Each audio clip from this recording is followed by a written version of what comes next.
How do you see the church continuing to be a light in the community and a voice of hope for the country and our continued development? Well, you know, Jesus said we are the light of the world. We are the salt of the earth. So if the salt loses its savor, it's good for nothing. And so we're here to make sure that we stay focused and be the light and salt that we're supposed to be. So in terms of our church, moving forward, we're looking more towards the harvest. We're becoming more of a missional church, and church planning is one of our key focus with our new national bishop. He's very keen in that we plant new churches, and we continue to do what we've been doing in terms of our evangelistic efforts, but church planning will be one of the high focus. We want to continue our outreaches and to restore lost souls. The reconciliation message, that's the key focus of the church, and we want to make sure that's maintained throughout the islands of the Bahamas, the spirit and the ministry of reconciliation, reconciling men and women, boys and girls, one soul at a time to Christ. Thank you, Brother Mike, for giving us that historical perspective and also forecasting the light of the church operating within our community and what our Bahamian brothers and sisters can expect, the support and the love and spreading the gospel to them and being a witness for Christ. So thank you very much. Pleasure to be here.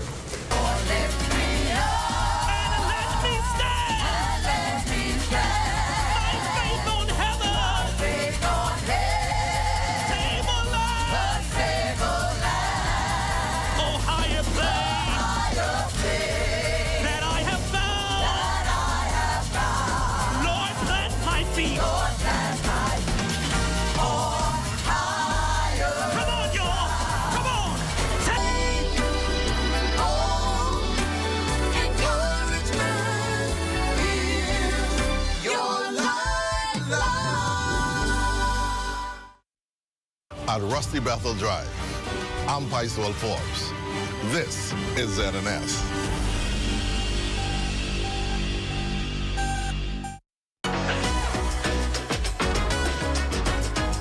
It's What's Trending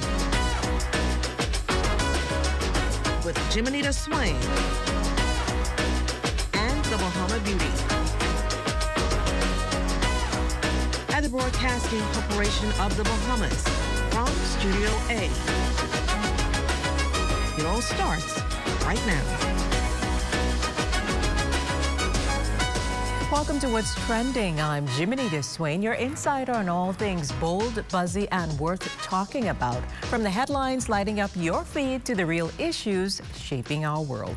Today is Monday, July 21st, so kick back and get ready to catch the buzz. On today's show, get ready to lend your voice and share your ideas on health issues that matter and those that can help shape the future of the Bahamas. It's a special forum designed for all youth and health advocates.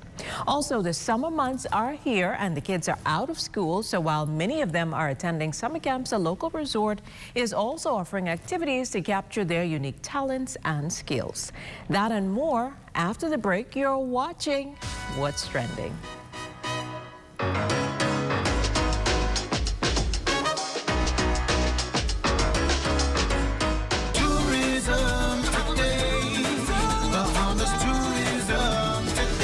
The Ministry of Tourism, Investments and Aviation is excited to announce Goombay is back on Bay and across our islands this July.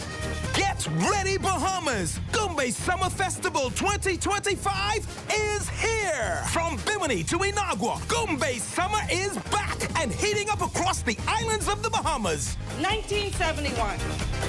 That was an historic year when our former tourism executives sat back and looked at how could we get more visitors to our shores. And tonight we see an expression of our culture in the form of Goombay. We bring back Goombay Summer Festival after it's been on hiatus for a little while. And we're so excited that we're taking it all around the islands. We're doing this in Exuma and Eleuthera and Long Island. And no island is going to be left out. Taste your way through classic Bahamian dishes, drinks, and sweet delights. Then, take a step back in time with old school island games that'll bring back memories of the good old barefoot fun you had as a child. Got a kid? We've got safe kids corners where they can be free while you kick back and soak it all in. That's not all. Shake up to live performances from our top Bahamian artists, hitting the stage with those Bahamian hits you know by heart. It's Rake and Scrape, arts and craft, culture, music, and straight-up island pride, all packed into one unforgettable celebration. So round up your people, bring the whole family, and get ready to move, groove, and make memories the Bahamian way. This is Goombay. This is summer. This is the Bahamas. Come, let's spend that day. Everybody say, we going Goombay. Come, let's go Goombay. The Public Hospitals Authority wishes to ensure that you and your family are safe and prepared during the hurricane season. There are a few simple rules to follow that will help you to better manage your health during a storm. Ensure you have a 2-week supply of any medications you are taking. Ensure you have a first aid kit. Ensure you make contact with your healthcare provider to reschedule any appointments or procedures that may have been scheduled ahead of the storm. The public is reminded that ambulance services are only provided to service medical emergencies. The National Emergency Medical Services advises the public that once winds exceed 50 miles per hour, ambulance services are discontinued until the all clear is given. We are here in the time of need. There's no discrimination. The mission is to relieve the suffering. We volunteer, we deliver care. With donors and partners, we're always here to turn compassion into action. Protecting life and health with our training throughout the years. We empower to heal the world. There is hope, assistance with disasters. There is shelter and love for our people. We can work together to help those in need. So volunteer with us and donate to show you care. There is hope, assistance with disasters. There is shelter and love for our people. We can work together to help those in need. So volunteer with us and donate to show you care. Together, let's build a more resilient Bahamas. Community farming for food security. Climate programs suited for our island country. Together, let's build a more resilient Bahamas. This message brought to you by the Bahamas Red Cross Society in conjunction with the Broadcasting Corporation of the Bahamas. Young Bahamians are being given the platform to speak up, share their ideas, and help shape a healthier, more empowered future. This Thursday, the Ministry of Health and Wellness is hosting Hope for the Future 2.0, a youth-focused forum that brings together young leaders, health advocates, and national policy makers, all under one roof. Joining us in studio today to discuss this timely and important event is Adria Davis. Welcome to What's Trending, Adria. Thanks for having me. It's great to have you here with us. So let's start with the big picture. What's the main objective of the Hope for the Future 2.0 Youth Forum, and how is this event structured? So the main objective for this event is to promote healthy school nutrition policies, and we wanted students to get the chance to have a discussion with our national policy makers to discuss how to have a healthier future for our students, healthier lifestyles. That sounds very interesting. So why was now chosen as the right moment to host this youth-centered forum? And is this initiative connected in any way to national health challenges? You mentioned the feeding program. Right. So last year around this same time, we had a Hope for the Future event talking about healthier nutrition policies. So this year we decided to break this down into more of a conversation. So last year around the same time, we decided to have an event at Rawson Square. It was similar to this, where we did a panel discussion where we were talking to our audience about how you can have healthier lifestyles, cut back on fatty foods, high sugar foods and different things like that. So this go around, we decided to present that information to policymakers and see what they're actually doing about this. So we decided to discuss a number of key issues. Yeah. So we decided to discuss key issues about policies, nutritional facts, different things like that, and we really wanted to break this conversation down because we had previously spoken to the Minister of Health and Wellness, Dr. Michael Darville, about the Sugar Sweetened Beverage Act that he was presenting, and we really wanted to discuss that further and see where the mind of the people are. So how are the youth positioned to play a meaningful role in shaping this health policy as we move forward? Right, so the youth are the ones being presented these unhealthy foods. They're at school 1/3 of the day, you know, so they're really being affected by all these unhealthy, ultra-processed foods. So we really wanted them to say what they want in schools. How can we promote further for them to have these healthier food options? So can you tell us how the participating youth were selected, or are they invited to participate in the forum? So they were invited to participate in the forum. We actually had one of the participants from last year. She said a speech actually about how she would like to see healthier foods in her schools, and we decided to bring her back on. We also have a parent who also would like to advocate for healthier school nutrition policies and other policy makers on our panel. Are we going to have any representation from the Family Islands or any underrepresented communities engaged in this conversation? Unfortunately, not at this time, but hopefully for the future and our future events, we hope to bring more Family Island representatives. And so the youth that are involved, will they be engaging directly with the policymakers, since you say it is a forum? Yes, definitely. It's a panel discussion. Everyone is involved, as well as our audience. We would have a segment for Q&A. That sounds good. And what systems are in place to ensure that youth feedback or ideas that are shared at this forum are properly documented and followed up with? So after our panel discussion, the forum, we would have a survey to further understand if we didn't get anything down, then we would like to hear more of what we can add on inside school nutrition policies. So we will have a survey at the end of our forum. And how do you measure the impact of events like this? So the turnout, right now we have about 100 persons registered to attend the forum. So by that amount of people, as well as the feedback from the Q&A, you know, if we get any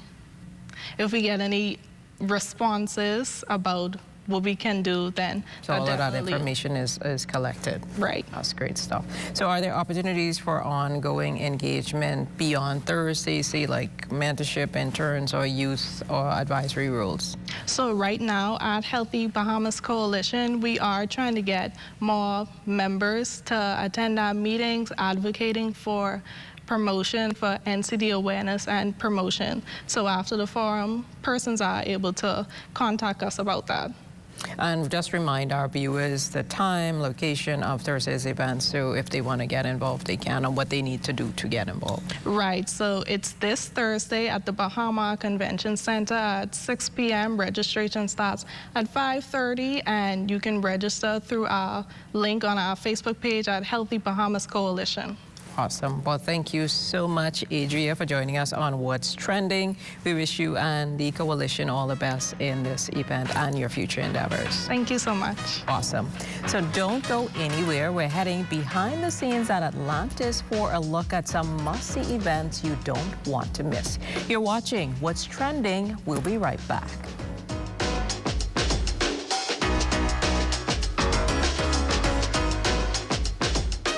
Termites and need to get rid of them fast, trust Rent-A-Kill Initial. With over 60 years experience in the Bahamas, the global brand, training, and expertise can't be beat. Only Rent-A-Kill Initial gives you a 3-year warranty and payment plan options on termite fumigation. No one can match the range of treatments we offer, such as fumigation, pre-construction treatments, termite monitoring, and more. No matter where you are in the Bahamas, we will come to you. When it comes to complete termite eradication, there's only one name, Rent-A-Kill Initial.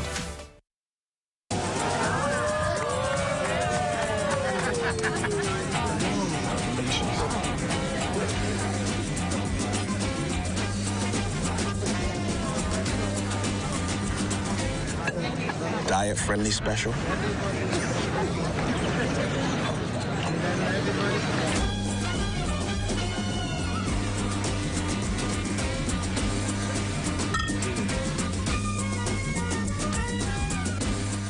Tired of looking at the same old kitchen? Step 1. Our talented recommended designer, Mark, crafts a custom design just for you. Step 2. Once your design is ready, CBS Bahamas makes ordering effortless. Your dream kitchen is within reach. Step 3. Our recommended installers bring your vision to life, ensuring every detail is perfectly in place. Sit back and relax as your dream space becomes a reality. Visit cbsbahamas.com and start bringing your home improvement dreams to life today. When a hurricane watch or warning is issued, medical emergency services are placed on high alert.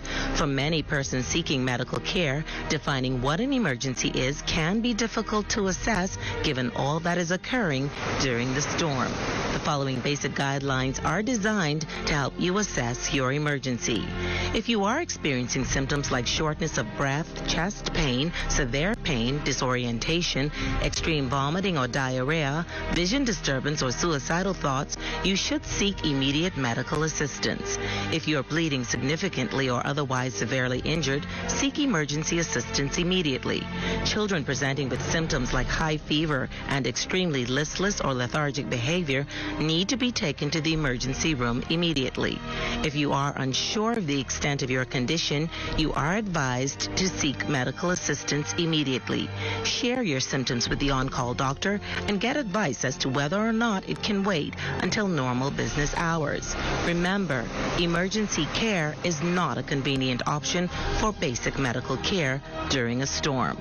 The Public Hospitals Authority encourages members of the public to use these basic guidelines to help decide on whether something is an emergency or not. The authority reminds the public that in the case of an emergency, always call 911 or head immediately to the emergency room. This message has been brought to you by the Public Hospitals Authority.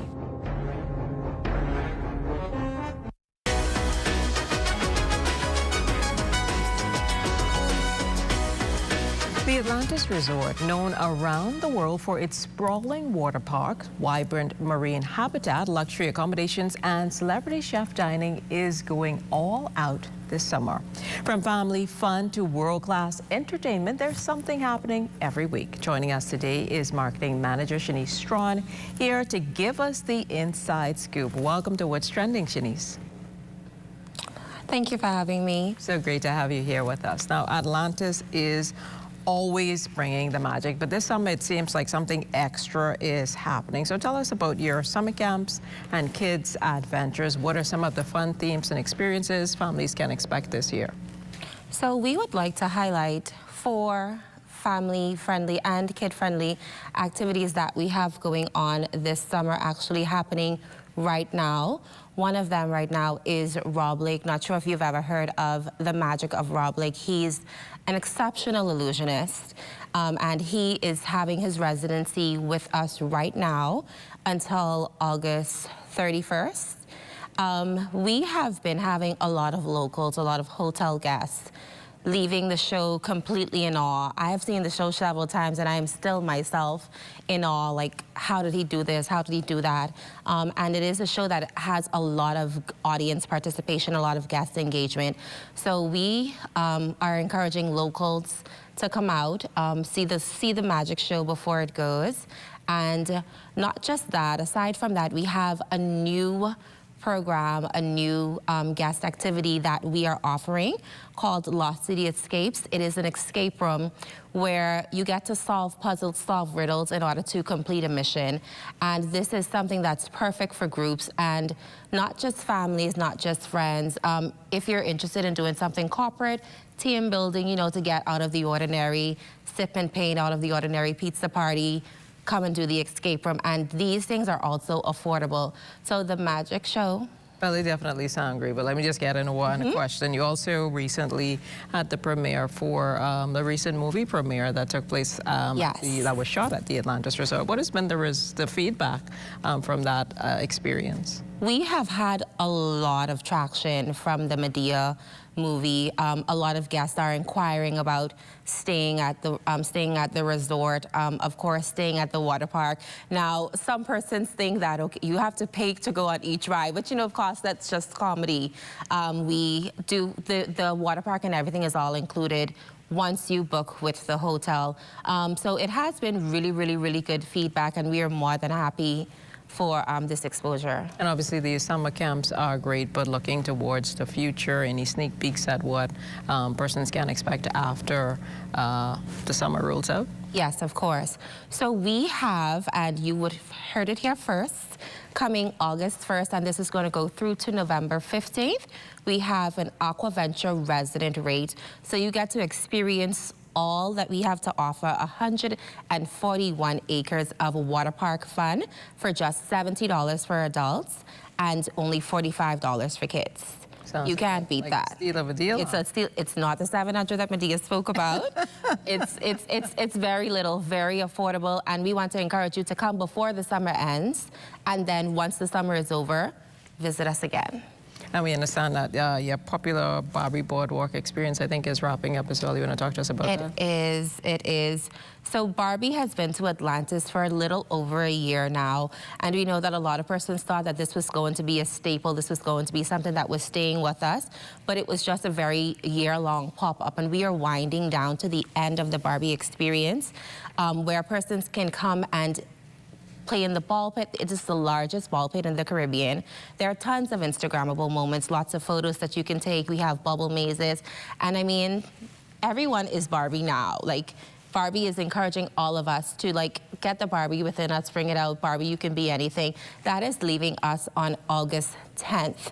And you can purchase tickets at barbieatlantis.com for just $35 plus taxes. Awesome. Well, it sounds like a lot of fun, a lot of activities. A lot of fun. We're always the place to be. Awesome. Well, thank you so much, Anise, for joining us on What's Trending today. It's definitely been a pleasure. And thank you for having me.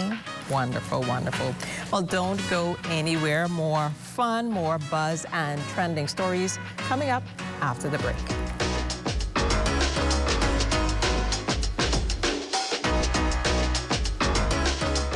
Did you know you could send a local bank transfer to a $1 wallet? It's the same as sending a transfer to an account at another local bank. Simply use the wallet's 12-digit top-up address as the account number, savings as the account type, Central Bank of the Bahamas as the bank, and $1 as the branch with branch code or transit number 12,000. Don't use urgent or priority delivery. Transfers to $1 wallets are processed through the Bahamas Automated Clearinghouse Network within 1 business day.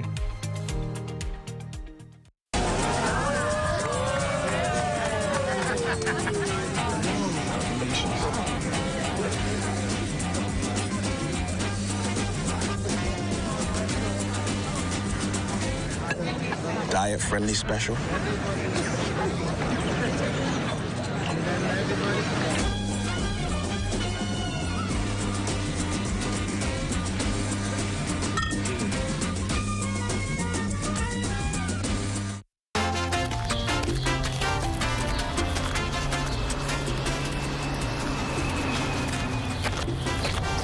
Here, these for you.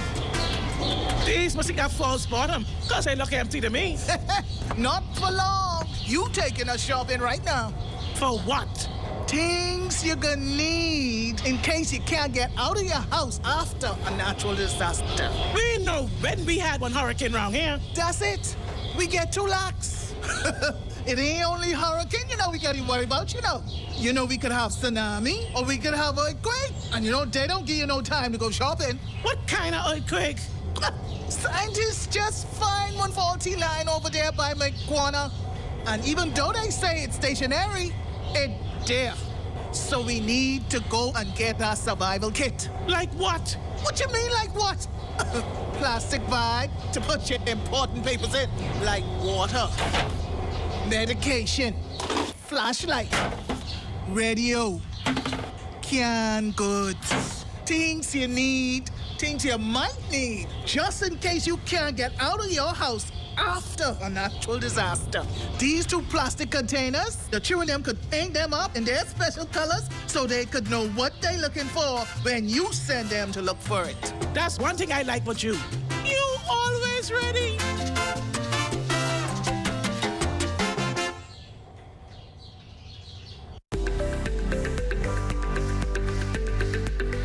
Ministry of Social Services, Information and Broadcasting is partnering with the Bahamas Christian Council to help build stronger Bahamian families. I believe that our ultimate experience in living begins with God and family. Our purpose is to facilitate, guide, inspire, and equip you to have a better life. And a strong family foundation begins with each of us trying to become better individuals.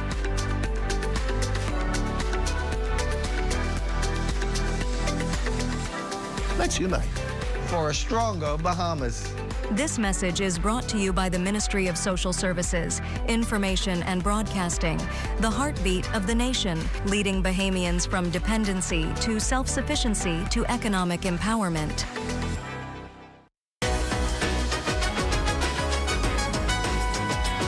Grab your iced coffee and your emotional support lip gloss because it's time for What's the Buzz, where we unpack the mess, the magic, and everything in between, from presidential health scares to kiss scam catastrophes. We've got the headlines that had the group chat screaming.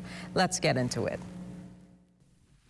Our Bahama Beauty is off living her best tour life this week, but don't panic, we've still got all the buzz, and baby, it's piping hot. First up, the internet lost its collective mind when TikTok rumors claimed President Donald Trump had 4 days to live. But the White House hit unfollow on that fake news real quick. Turns out the 79-year-old was diagnosed with chronic venous insufficiency, a super common condition that causes swelling in the legs. The doc says it's benign, manageable, and he is not in any pain. So yes, Trump is still very much standing and still tweeting. Next up, shade alert. A Coldplay concert turned into a full-on HR scandal when astronomer CEO Andy Byron was caught on the kiss cam getting cozy with his head of people. That's not the office romance we meant. They tried to duck it literally, but the internet caught it all. Meme goal. Since then, he's resigned. His wife's dropped his last name on all socials, and TikTok turned every kiss scam into a scandal starter pack. Even Morgan Wallen jumped in during a concert joking, "Anyone here with your side chick? You're safe." Note to self, if you're gonna cheat, don't sit near the Jumbotron. Meanwhile, in Barbie Land, it's war. Nicki Minaj dragged SZA hard online, calling her musty, clowned her vocals, and even demanded her birth certificate. Yes, really. It started with drama involving SZA's label Boss Punch, escalated with some cryptic tweets, and then Nicki dug up some decade-old shade tweets about Beyonce and Madonna. SZA? Ice cold. She responded with a chill, "Be blessed," and went back to selling out stadiums. Meanwhile, Nicki tagged the FBI and even pulled in a congresswoman. This beef? Now federal. From beefs to bops, the queen of high notes is back. Mariah Carey just announced her 16th album, Here for It All, dropping September 26. It's her first album since 2018's Caution and her debut under new label Gamma. No word yet if it'll dethrone All I Want for Christmas, but you know the lambs are already screaming. And late night lovers, grab a tissue. CBS is officially canceling The Late Show with Stephen Colbert by next May. After 33 years of laughs, monologues, and top-tier shade, the network says it's all about money. Fans say rude. So yeah, no more Colbert in your pajamas. Late night's golden era may be clocking out. And finally, switching gears to some somber vibes, TV legend Malcolm Jamal Warner, Theo Huxtable from The Cosby Show, has tragically passed at 54 after a drowning accident in Costa Rica. Beloved for his roles on Cosby, Malcolm and Eddie, 911, and even Grammy-winning music work, he leaves behind a huge legacy. And that's What's the Buzz, drama, drag, diva returns, and a little Venus insufficiency to keep it grounded. See you next time. If you would like to be a part of What's Trending, DM us on Instagram at What's Trending on ZNS.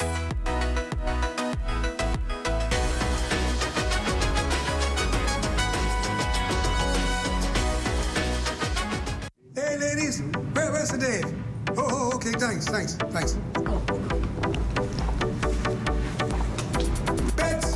Hey, what's up? Pretty man, how you doing? I'm doing well. He's meditating. You gotta give him at least an hour. All right. Well, I can wait. I got nothing to do.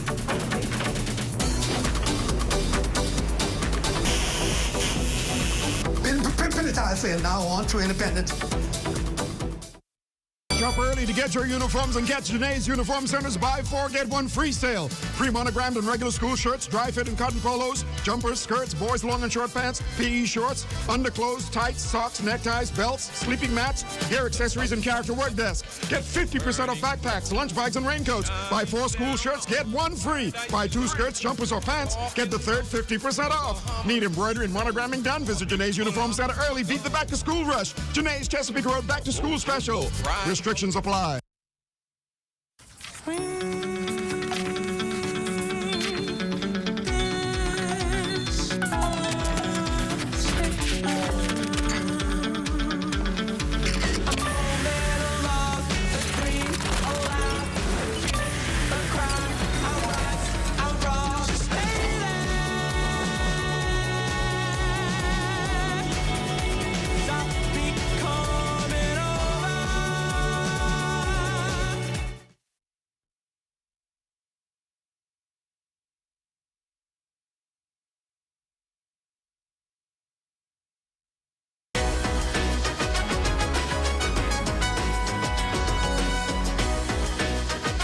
On Tuesday's show, we're cooking up something special for you, so you won't want to miss it. Be sure to follow us on Instagram. That's at What's Trending on ZNS for all the latest buzz, behind-the-scene moments, and what's hot on the timeline. We'll be right back here tomorrow at 6 p.m. with more lifestyle, entertainment, and everything in between. I'm Jiminy Swain. Thanks for watching, and I'll see you back here tomorrow.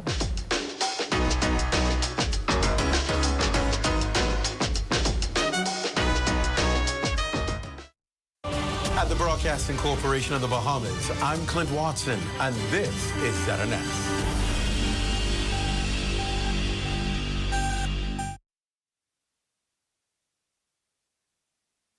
This is the Bahamas Tonight. The Northern Edition has a look at stories making news tonight.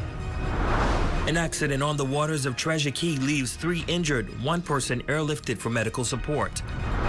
Also, Celebration Key opens its door, welcoming thousands of guests on day 1. And a man faces the courts today charged with rape. The Bahamas Tonight Northern Edition starts now.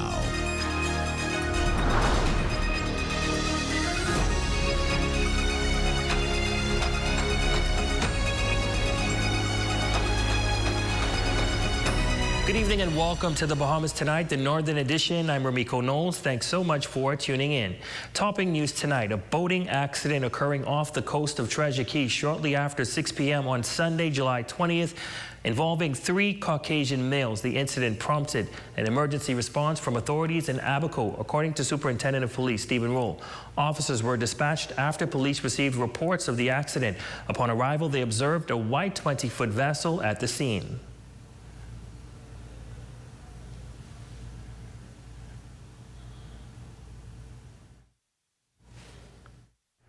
Initial reports is that the occupants of this vessel, they were leaving Corner Key area when they would have taken a shortcut to one waterway, have lost control and collided into a concrete wall, causing the vessel to sustain some serious damages, and all occupants received injuries about the body. I can say that all transported to Cooperstown Government Clinic, where they were initially assessed by a medical doctor, and they were all flown to the United States for further medical attention. Now, while the investigation into the matter is ongoing, Superintendent Roll is urging residents to exercise caution when traveling on the water and to do so safely. Do not use alcohol when operating these vessels. Please be able to navigate your way clearly. And please do drive with due care and attention on the waterway.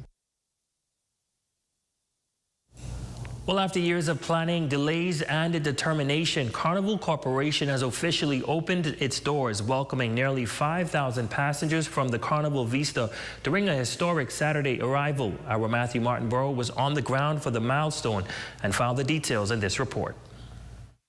As the Carnival Vista docked at its brand new port, tourists flocking towards the bright yellow arch to the musical ensemble of a brass band, whilst greeted by enthusiastic workers, spirits are riding high at the grand opening of Carnival Corporation's Celebration Key. From a vibrantly colored pyrotechnic showcase atop the attraction's 10-story castle, which is also a water slide, to the ribbon-cutting ceremony attended by officials and special guests like Basketball Hall of Famer and Chief Fund Officer for Carnival, Shaquille O'Neal. President of Carnival Cruise Line, Christine Duffy, says Celebration Key's opening has been a long time coming. It's been an incredible journey because obviously we've started working on this many years ago, and then when the pandemic happened, right, everything stopped. And so the restart, coming back stronger, better than ever, and I think people really appreciate the value and fun that you have on a cruise, and a Carnival cruise, to be able to bring people here. I think you'll all witness today the smiles, the happiness from the youngest guests to the oldest guests. Duffy also notes arriving guests will not be solely tied to the property. The guests also have the ability to leave here if they want to go do a shore excursion, or if they want to go rent a boat, or if they want to go shopping in Freeport. So it really opens up a lot of new opportunities for innovation, and we think, again, it is really a fantastic collaboration. I heard you talk. General Manager for the Ministry of Tourism, Investments and Aviation on Grand Bahama, Nuvi Chudasingh, shares his optimism for the destination's potential of assisting in the rejuvenation of the island's local economy. We want them to engage with our guests, the local people on the island, and see that Bahamian spirit and that Bahamian camaraderie, and also enjoy themselves and all the products that we have. We want them to take that in and hopefully even come back to Grand Bahama Island, not necessarily by Carnival, but or by way of Carnival if necessary, and stay a few days. You know, that's something very important to us. Now the question on everyone's mind is whether or not Celebration Key will be offering day passes for local residents. While the president of Carnival Cruise Line did not confirm nor deny the plans of bringing the offering in the near future, the only reality at this point is guaranteeing a trip here at Celebration Key is through booking a trip with the International Cruise Line. For the Bahamas Tonight, the Northern Edition, I'm Matthew Martinborough. Thanks, Matthew. Certainly is great news for Grand Bahama. Well, from the cruise industry, we move now to aviation news. Imagine breezing through airport security without having to take off your shoes. That convenience is now a reality for some U.S. travelers. As of Tuesday, July 8th, Homeland Security Secretary Kristi Noem officially announced the end of mandatory shoe removal at U.S. airports. But could such a policy work here in the Bahamas? Jolanda Thompson-Ever is hitting the streets to find out how locals feel about the possibility. Here's that report. Some travelers in the U.S. are already breezing through airport security without taking off their shoes. It's a part of new TSA rules rolling out at select checkpoints. While the policy hasn't reached the Bahamas just yet, we wanted to find out from Bahamians how they would feel if those changes came to our airports. We hit the streets to find out. I feel it's a good addition, and that she removed that because, you know, you could go to TSA faster. I could come now in my shoes. I don't have to wear my slippers anymore. No problem with that specific aspect of the security being relaxed. It's a hassle to take your shoes on and off, but we've been there where they said you could wear flip-flops. Now we can wear flip-flops. With Trump, anything is possible. So whatever's implemented there, you know, Bahamas is like a stone throw away. It's great. We need to get back to the way we used to operate, and it's a step in the right direction, so we look forward to other changes that'll come. The policy was announced by Homeland Security Secretary Kristi Noem on Tuesday, July 8th. The policy is said to allow passengers at domestic airports to keep on their shoes during a TSA security screening. This change is expected to enhance the travel experience by making the process more hospitable and efficient, ultimately reducing wait times at checkpoints. We contacted the chairman of the airport authority, who confirmed that the policy has not yet been implemented in the Bahamas. However, local residents share their thoughts on the potential impact such change could have if reintroduced. I don't know if the rule would make it better, but I know it will be more convenient for airports. In traveling, it's going to be a lot of ups and downs, so we just got to go with it. Certainly, we don't have to have those crowds going through TSA because, like I said, it'll be quicker. They'll be able to move through the TSA in a better fashion. Yes, we are always looking to improve in different ways, and so it's always about growth and improvement, and this is one step in the right direction. For the Bahamas Tonight, the Northern Edition, I'm Jolanda Thompson, Everest. Heading into news from the courts, a man in his 40s appeared in court Monday to face serious charges following an alleged break-in and sexual assault in the 8 Mile Rock community. The case has been committed to Supreme Court due to the severity of the offenses. Our Raven Davis sat in on court proceedings and has the details in this report. 2 crimes and 1 man now facing serious charges. 45-year-old Randy Bain was shackled at the wrist when he appeared before Magistrate Simone Brown in the 8 Mile Rock court Monday morning, charged with sexually assaulting a 23-year-old woman, and on Monday, July 14th, breaking into a home with intent to commit a felony. It was a quiet courtroom as Magistrate Simone Brown read the particulars. The court heard that between 1 and 2:20 a.m. on Monday, July 14th, 2025, Bain is alleged to have unlawfully entered a residence on Bayshore Road in Jonestown, 8 Mile Rock, with the intent to commit a felony. He's also accused of having sexual intercourse with a woman without her consent on that same date. During the proceedings, Bain, who appeared somber and seemed to be choosing his words carefully, addressed the court. He told the magistrate that he is HIV positive and said he had already disclosed his condition to police investigators. He claimed his health status may help prove his innocence and expressed concern that the Bahamas Department of Correctional Services may not be adequately equipped to manage his medical needs. Magistrate Brown reminded the court that the testing of evidence would take place at the Supreme Court. However, she assured Bain that a note regarding his medical condition would be placed on file and included in the documents that will accompany him to New Providence should he not be granted a bail hearing in Grand Bahama. She further stated that the correctional facility would be formally notified of his condition. The matter was adjourned until September 29, 2025. For the Bahamas Tonight, the Northern Edition, I'm Raven Davis. Thanks, Raven. Well, police on Grand Bahama are investigating yet another suicide attempt after they say a woman allegedly ingested a quantity of over-the-counter medication Saturday. Police say she began experiencing distress early Sunday morning, prompting a family member to call emergency medical services. The woman was taken to hospital where her condition is unknown. Investigations into that matter continue. Meantime, 2 men aged 42 and 49 are in police custody after a stop and search Saturday led to the recovery of suspected drugs. Police say they were acting on intelligence when they stopped a vehicle traveling along West Sunrise Highway around 7 p.m. Officers discovered a large quantity of marijuana weighing in at 4.2 pounds with an estimated street value of $4,633.60. More than $4,000 believed to be the proceeds of crime was also recovered. And still to come. More than 40 Grand Bahamians honored in recognition of National Heroes Day. That story, sports, and more straight ahead.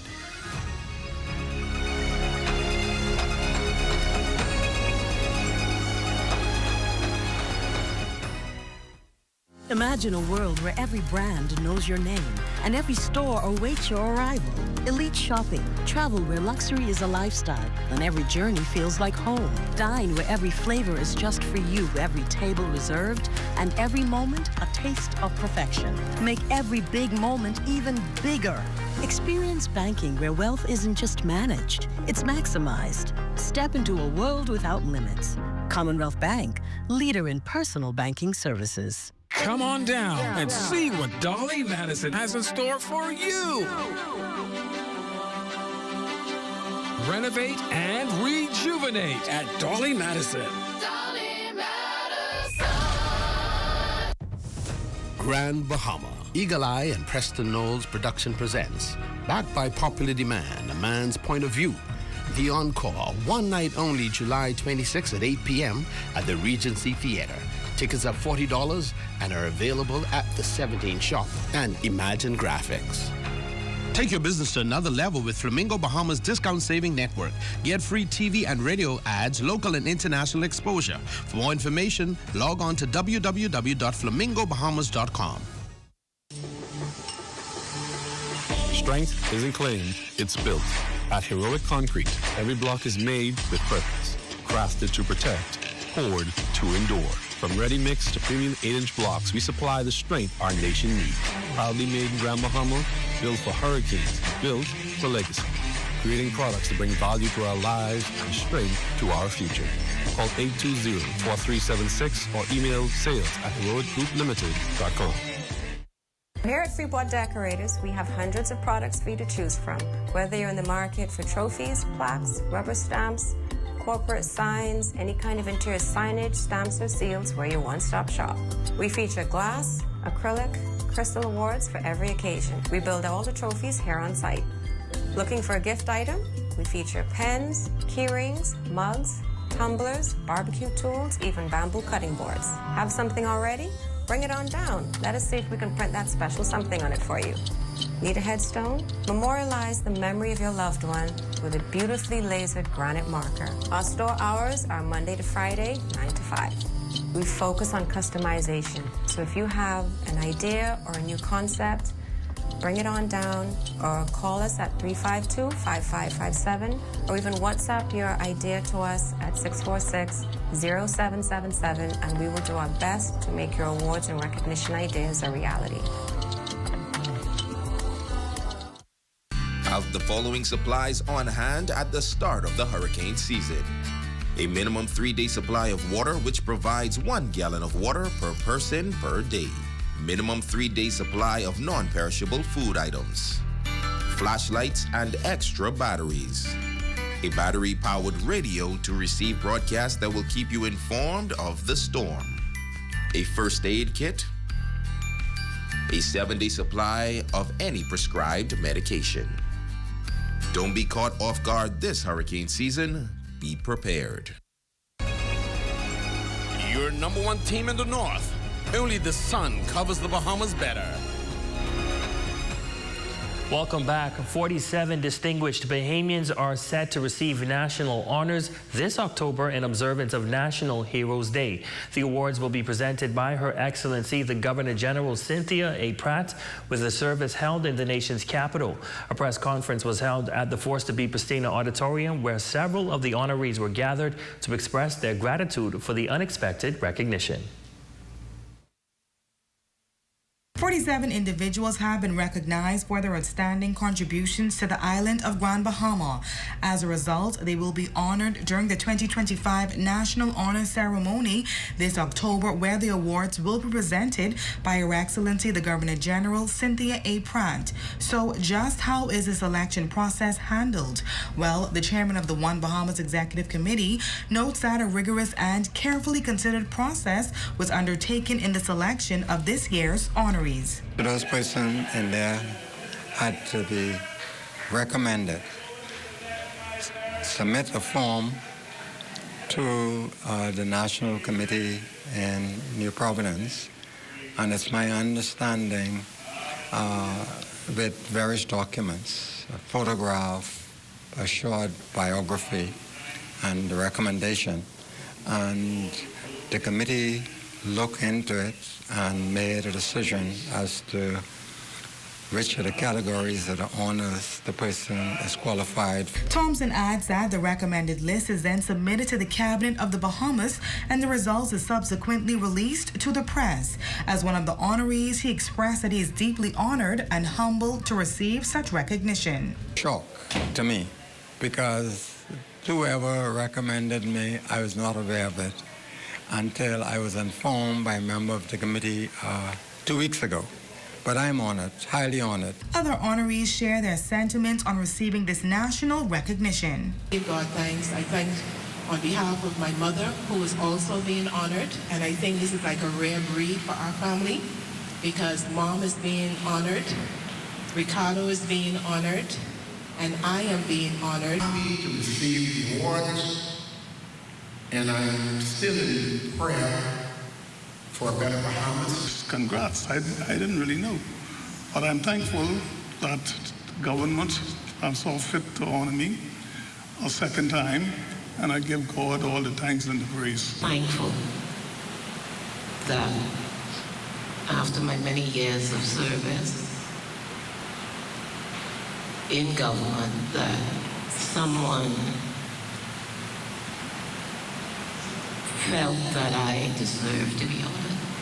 ZNS Northern Service will be speaking with several more honorees in the coming months as they are highlighted for their dedicated efforts and contributions to the community. For the Bahamas Tonight, the Northern Edition, I'm Jolanda Thompson, Everest. Congratulations to the honorees. Well, young creatives putting their talents on display Monday through song, dance, and monologues during the opening of ceremony for Cranston McDonald Productions Youth Film Camp being held at the Bishop Michael Eldon School Auditorium.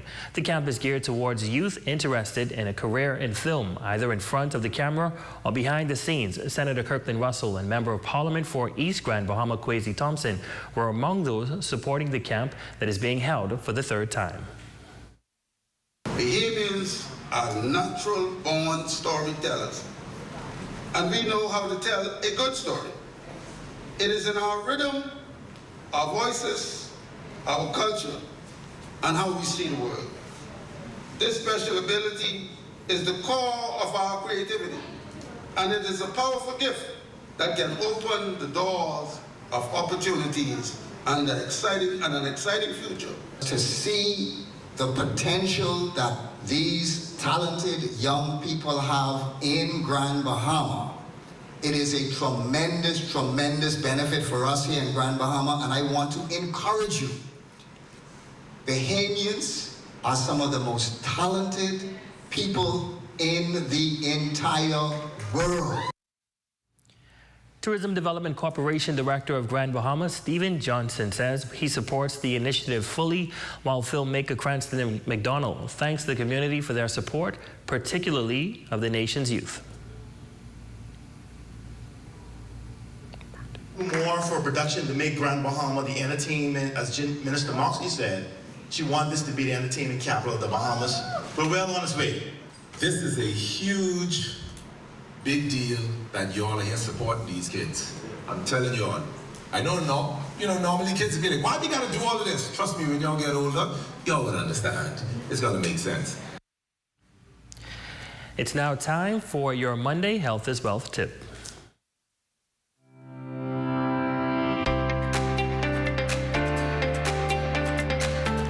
Exhaustion typically occurs from prolonged exposure to high temperatures, especially when combined with high humidity and physical activity.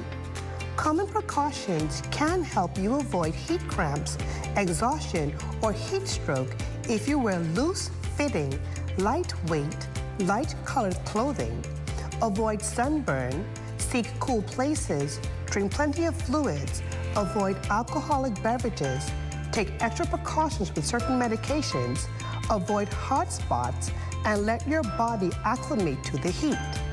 If someone you know shows signs and symptoms of heat exhaustion, please seek medical attention immediately. I'm Dr. Monique Pratt, and remember, your greatest wealth is your health.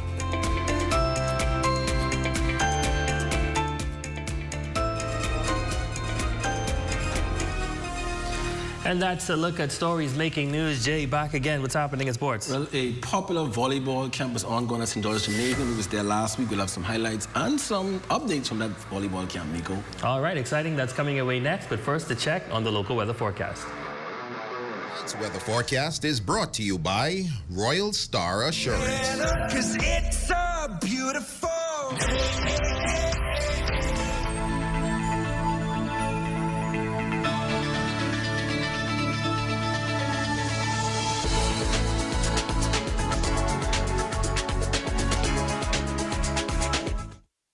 Here at Island Bedding, we provide Bahamians a local option for factory direct quality sleep products. We have also expanded to include a range of furniture and home accessories. Check out our new living room pieces, including sectional, TV stands, accent tables, and more.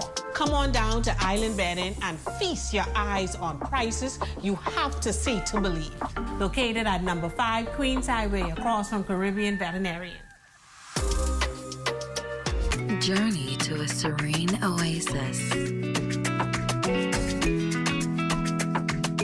Relax.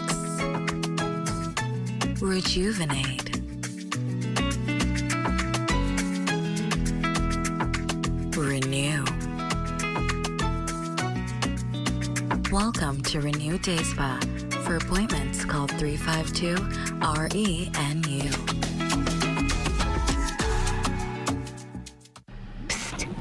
Guess what? Budget Pest Control has something important to show you. Coctotermus formisalis, the super termite. What makes them super? Their ferocious appetite can attack your home from below and above. They even attack forestry. But don't worry. Budget Pest Control has extensively studied this species on Grand Bahama. You can even check out our scientific paper. So you can count on us to protect your investment. Call Budget Pest Control, the termite specialist. This summer, Freeport turns up. Saturday, July 26th. High Stakes Promotion presents Reggae in the Park. Freeport Beer Fest. Live at B&B Galaxy Ground. The biggest vibes of the summer. Featuring Pressure Bus Pike. I'm coming on strong for your love. Pressure Bus Pipe. Let me give you some love and affection. Music by Select the Show. DJ Monk from Abaco. Mad Bull, Firebud, Just Right Benji, Raspow, Slangs, Tico T, and DJ Ogly Man. This event is powered by Canoe, your #1 digital payment solution in the Bahamas. Tickets are going fast. Early bird tickets, $30. Advance, $50. Tables, $500. Skybox, $2,000. For information and booking, call 801-8122 or 443-2740 or 805-9123. Ticket location, Fluid Factory Queens Highway, Central Barbershop, Unique Catering, Unique Creation, Uptown Cuts, LYS Sportswear, Intimate Beauty, Chocolate Girls Rock, and B&B Galaxy Lounge. You don't want to miss Reggae in the Park. See you there.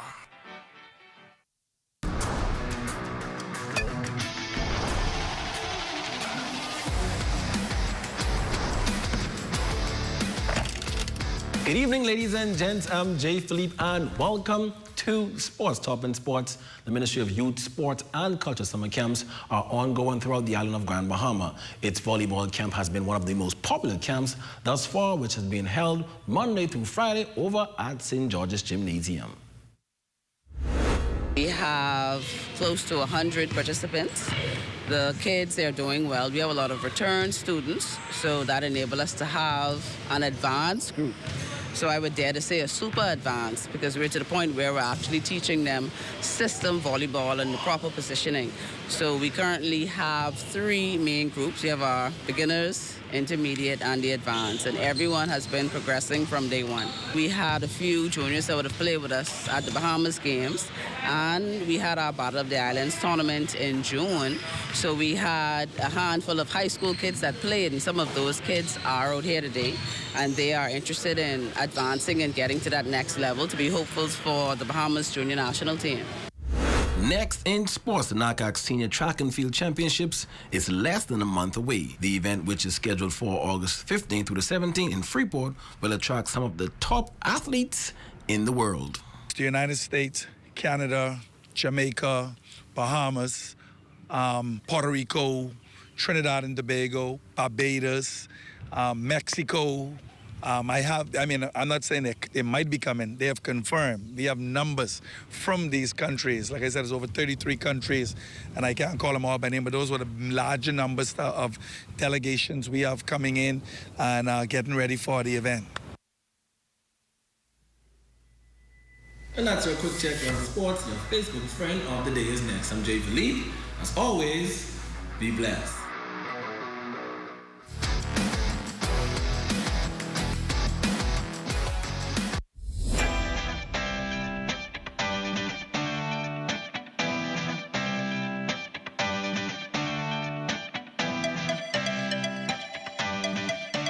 While others see customers as numbers, we see our customers as people, neighbors, friends who deserve more than one-sided connections. That's why we are redefining what real connection is by prioritizing our customers and showing our appreciation by putting our money where your loyalty is.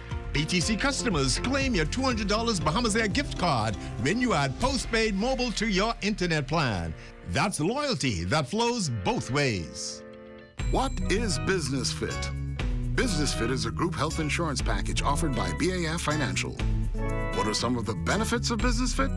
No deductible, dental and vision care, hospital room and board, surgical treatment, labs, medication and drugs, maternity, doctors, clinics, specialist visits, chemotherapy and radiation treatment, air and ground ambulance, and preventative care. Business Fit, offered by BAF Financial. Join us for City in Motion, your inside look at the people, progress, and possibilities shaping the city of Freeport.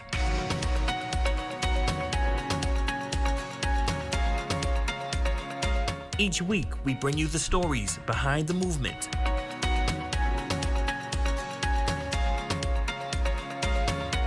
Highlighting how the Grand Bahama Port Authority is leading with purpose. Our desire is to connect Bahamians with the opportunities that's right in front of them. This is City in Motion. Here are some tips for having your home ready for a hurricane. Keep all trees and shrubs trimmed. Bring in all outdoor furniture, plants, or any other items that may become airborne due to high winds. Cover windows and doors with hurricane shutters or pre-cut plywood. Clear drains and gutters. And remember to secure important documentation in case you have to evacuate. Don't be caught off guard this hurricane season. Be prepared. Your #1 team in the North. Only the sun covers the Bahamas better. And that concludes the Bahamas Tonight, the Northern Edition. I'm Ramiko Knowles. And I'm Jay Philippe. Thanks so much for watching. Here's a live look at the Bahamas Tonight, coming your way next.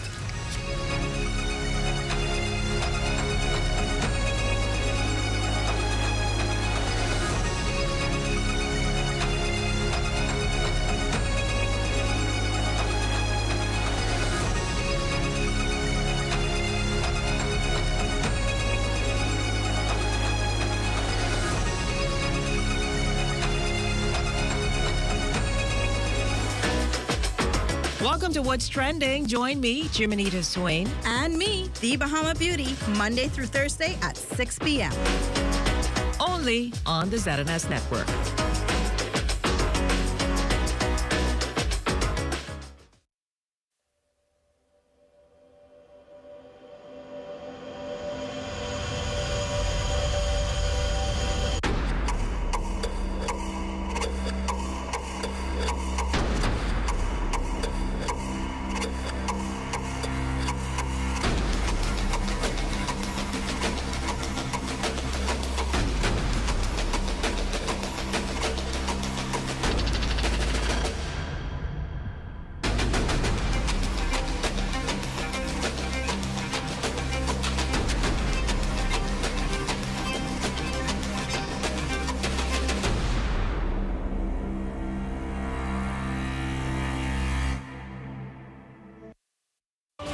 At Bahama Boulevard, I'm Sean Innes.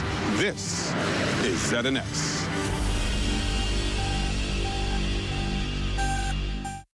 This news is brought to you by the new BTC.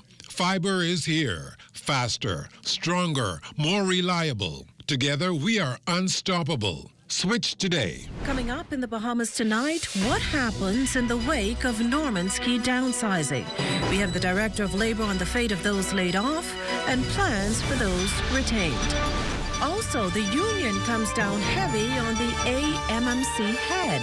Find out what's the gripe and what the director has to say about it. And the forecast for the Department of Meteorology is bright with a high chance of opportunity. The Bahamas Tonight, the National Report starts now.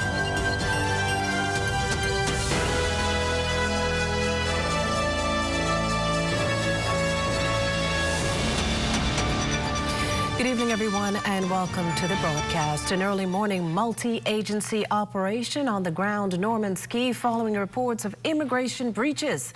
And this includes allegations of individuals residing and working on that island without a valid documentation. Now, inside sources telling our news team that close to $500,000 was discovered in outstanding national insurance fees. Aside from that, there were numerous breaches, like persons working outside the scope of their work permits. The Department of Immigration stressing that the Bahamas is a country governed by the rule of law and that it will not tolerate the mistreatment or displacement of Bahamian workers in their own country, nor will it turn a blind eye to the violation of immigration laws. Meantime, we're gaining more insight into what transpired last week at the Norman's Key development over in Exuma. On Friday, we reported that there were mass firings at that site, prompting an emergency meeting between the development's principals and labor officials. Well, tonight, Corval Pyfrom reports that this now appears to be a case of where there's smoke, there's not always fire. Tonight, Director of Labor Howard Thompson addressing the Norman's Key development affair, calling the matter complicated but appearing hopeful that there is light at the end of the tunnel.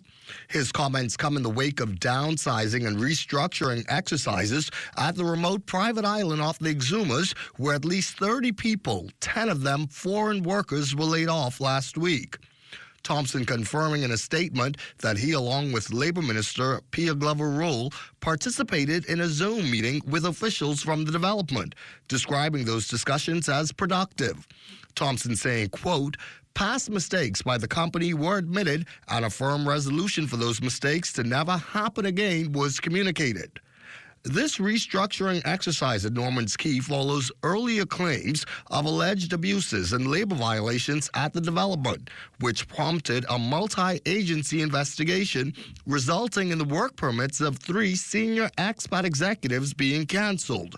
Thompson acknowledges that this was a blow to the project and partly why this restructuring is happening. Since that day, the entire development, including on the hotel side, Thompson says, was being run and operated without very senior executives or representatives of the owners of the development, impacting, he says, the fiscal and business side of their operations.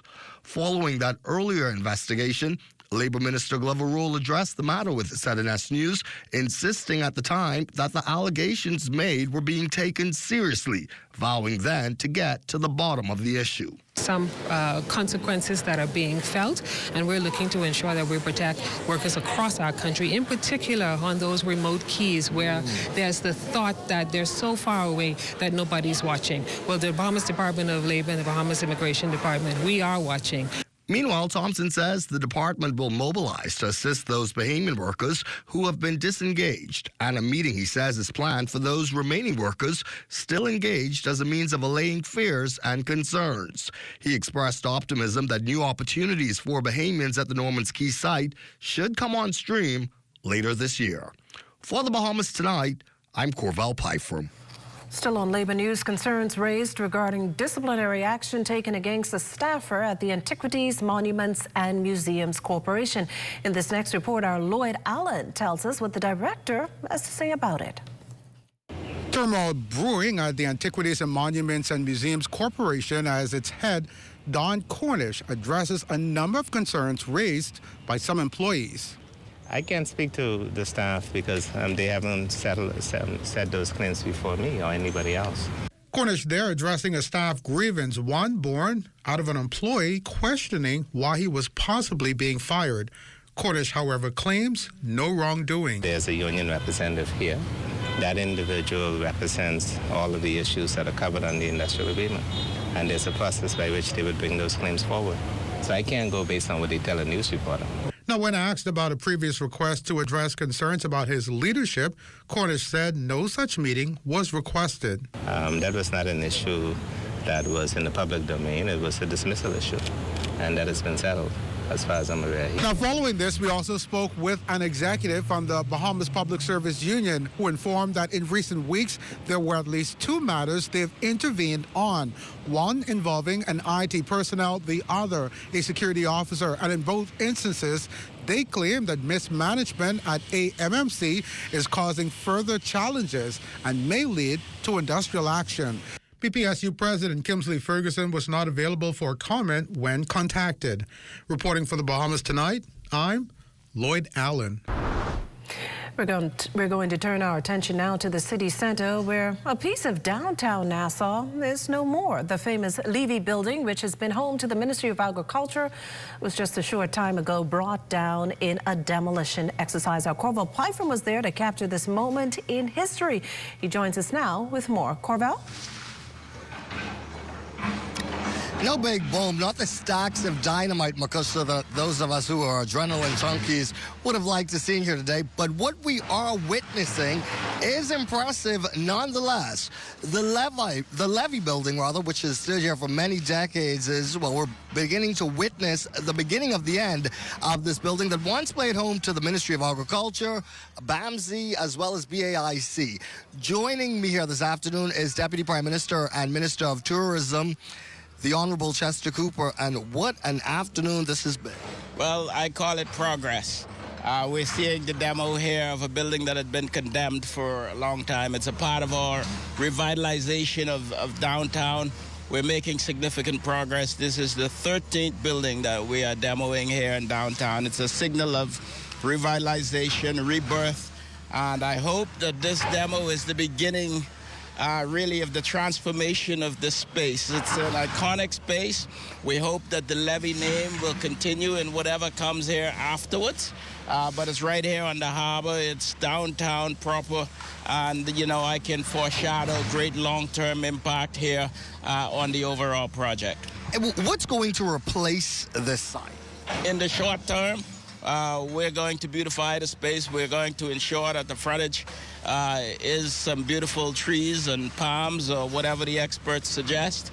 I believe this is going to continue to be used as perhaps parking in the short term.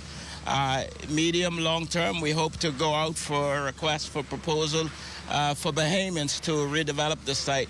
And I foreshadow that it could be residences, a mixed-use development with some retail, hotel. Overall views of the harbor and Atlantis is simply phenomenal. I'm very positive about the outlook for the future here. In some respects, 13 isn't always a lucky number, but you seem to have rewritten that rule today. This is the 13th of these demolition exercises to have taken place. We will, of course, have much more to show you from this site coming up tonight at 11. For now, reporting from East Bay Street at what once was the Levy building, I'm Corval Python. Let's go back in studio to you, Makushla. Well, thanks, Corval. And speaking of demolitions, AML Foods getting a multi-million-dollar payout 3 months after a massive blaze destroyed Solomon's Old Trail and Costrite stores. Reports coming into our newsroom indicate that AML Foods has received more than $23 million from its insurers to cover the loss and damage incurred by the blaze. Now, there was a $3.5 million payout within the first 2 weeks in the aftermath of that blaze. It has a $15.8 million write-off of its property, equipment, and plant, and an additional $5 million plus in write-offs for destroyed inventory and other fire-related expenses. Well, the Minister of Health's defending the government's plans to build a multi-million-dollar specialty hospital in Western New Providence. Dr. Michael Darville indicating as much in a statement released in response to one issued by Free National Movement Chairman Dr. Dwayne Sands, charging that the government has no credible plan to fix the country's healthcare crisis. At the time, Sands also criticized the government's agreement with China to finance the project. While firing back, Minister Darville says Bahamians deserve more than finger-pointing from politicians who did nothing when he had a chance to fix things. He also accused Dr. Sands of trying to rewrite history about the FNM's plans to upgrade the Princess Margaret Hospital. Coming up, proposed changes to Junkanoo. You're watching the Bahamas Tonight, the National Report. That and more in a moment. Imagine a world where every brand knows your name and every store awaits your arrival. Elite shopping, travel where luxury is a lifestyle and every journey feels like home. Dine where every flavor is just for you, every table reserved, and every moment a taste of perfection. Make every big moment even bigger. Experience banking where wealth isn't just managed, it's maximized. Step into a world without limits. Commonwealth Bank, leader in personal banking services. Hi, I know you weren't expecting to see me here. Now you can find your favorite chicken and snacks in the same place. It's true. Come on in. Introducing the Doritos Kentucky Chicken Sandwich, a delicious combination of KFC's juicy original recipe extra large filet, stacked with real Doritos nacho cheese chips for a loud cheesy crunch in every bite. It's bold, it's crunchy, and it's only $8.95. KFC and Doritos, a crunch that's finger licking good. While others see customers as numbers, we see our customers as people, neighbors, friends who deserve more than one-sided connections. That's why we are redefining what real connection is by prioritizing our customers and showing our appreciation by putting our money where your loyalty is. BTC customers, claim your $200 Bahamas Air gift card when you add postpaid mobile to your internet plan. That's loyalty that flows both ways.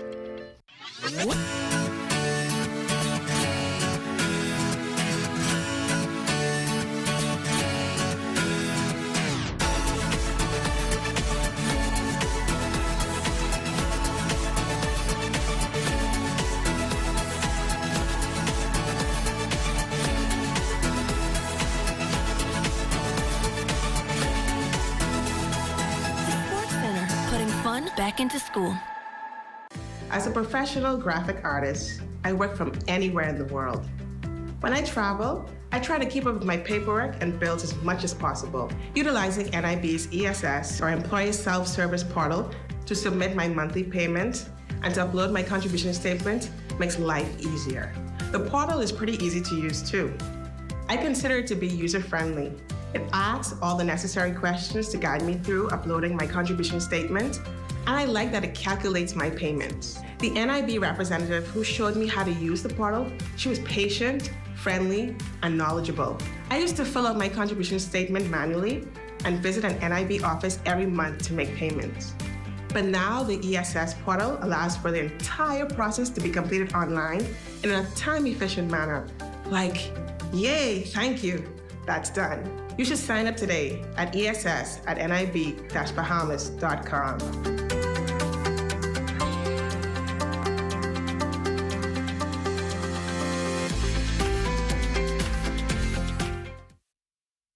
This portion of the news is brought to you by Bahamas Striping Group of Companies, where safety is first.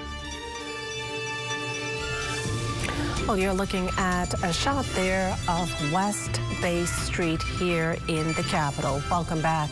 The Ministry of Youth, Sports and Culture making a move to strengthen the foundation of the country's premier cultural festival. To do so, it's launched national consultation on Junkanoo reform. The National Junkanoo Authority of the Bahamas bill creates a permanent body to manage, promote, and develop Junkanoo. It is about establishing proper structures, strategic investment, and sustainable growth. Now, emphasizing the importance of the proposed legislation, Youth, Sports and Culture Minister, the Honorable Mario Bolag, reminded that Junkanoo has advanced from a parade to an international culture industry, and as such, should no longer be viewed as only a staple event on the calendar. The change, he added, isn't about taking away, but building something stronger. Well, a major development for the future of weather forecasting and climate science here in the Bahamas. A number of new recruits are stepping into the field of meteorology as part of the Niccolo P. Small Meteorology Cadet program. Our West Alex Forbes fills us in with the details. It's a clear sign of renewed investment in climate science and national preparedness.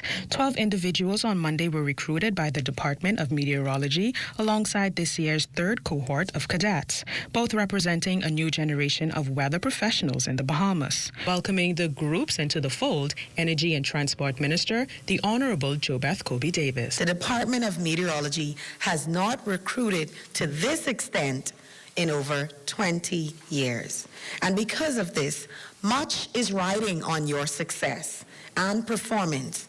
For over the next few years, several of our seasoned meteorologists, forecasters, and meteorological observers are expected to retire. To date, over 30 cadets have participated in the program, and in this, the third edition, we have 15 cadets, all young Bahamians who represent the future of our nation. Retired chief meteorologist and one of the program's lead instructor, Basil Dean, outlined the mission over the next 4 weeks.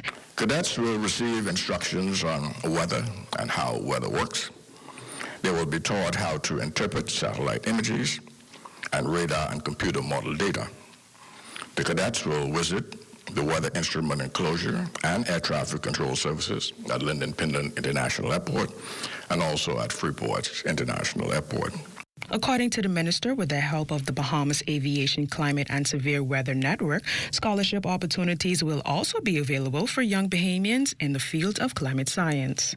Included in the Heads of Agreement are provisions for the training and upskilling of qualified Bahamians and the provision of a minimum of 10 scholarships, as well as other employment opportunities to Bahamians interested in careers in weather broadcasting, aviation law, on-air hosting, and mobile weather network. For the Bahamas Tonight, I'm Wes Calix Forbes. Recent stats from the Pan American Health Organization point to the Bahamas having the highest prevalence of obesity in adults among countries in the Americas.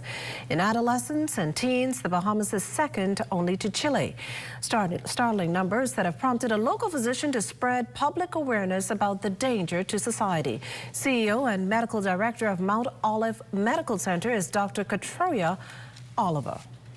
We need to bring awareness to the long-term issue of the problem. Yes, we know chunky, we know big sexy, we know all of these things, and it's culturally acceptable. However, it's not healthy, right? So you can be metabolically healthy and obese. However, 80% of those persons become metabolically unhealthy within a 10-year lifespan. So we need to change that. We need to get the awareness out. Obesity increases the risk of diabetes, hypertension, coronary heart disease, stroke, and certain cancers. Physician Ross Gowles is encouraging Bahamians to adopt healthy lifestyles and explore options for treatment. Back in the day, surgery was the mainstream thing, but we found that there's a lot of complications with that surgery. So they've developed different methods and different levels of surgery so we can have those for the patients. There are also a lot of non-operative methods where, gastric balloon, which helps slow the patient's eating and those sort of things. So, but all in all, surgery has become the last thing that you want to do for these patients.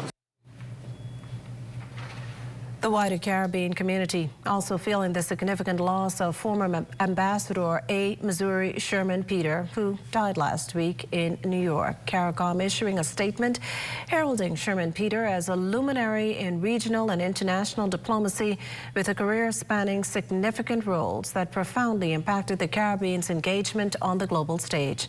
The statement adding that the CARICOM Secretariat and the entire community are deeply indebted to Ambassador Sherman Peter for her invaluable contribution to regional integration and her steadfast representation of shared values, and that her legacy of service, dedication, and diplomatic excellence will continue to inspire. This portion of the news is brought to you by Folk Call Smart Pass, the smart way to pay at the pump.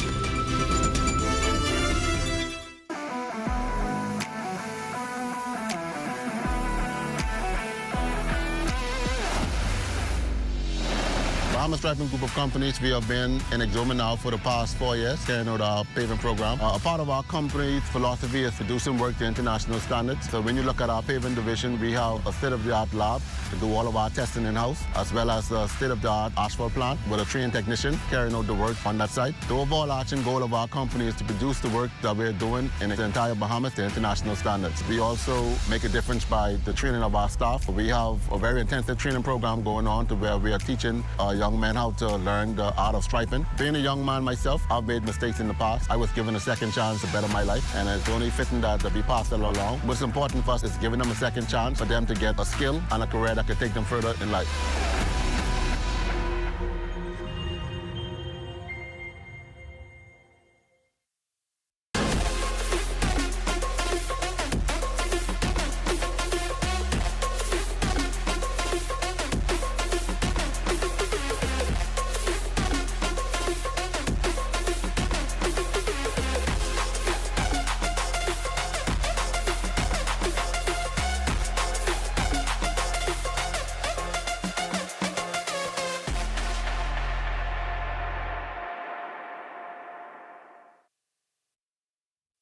Are you straight? Bro, I ain't getting no service. I can't make no calls. I can't post nothing on my stories. I don't get it. Wait, you on a live?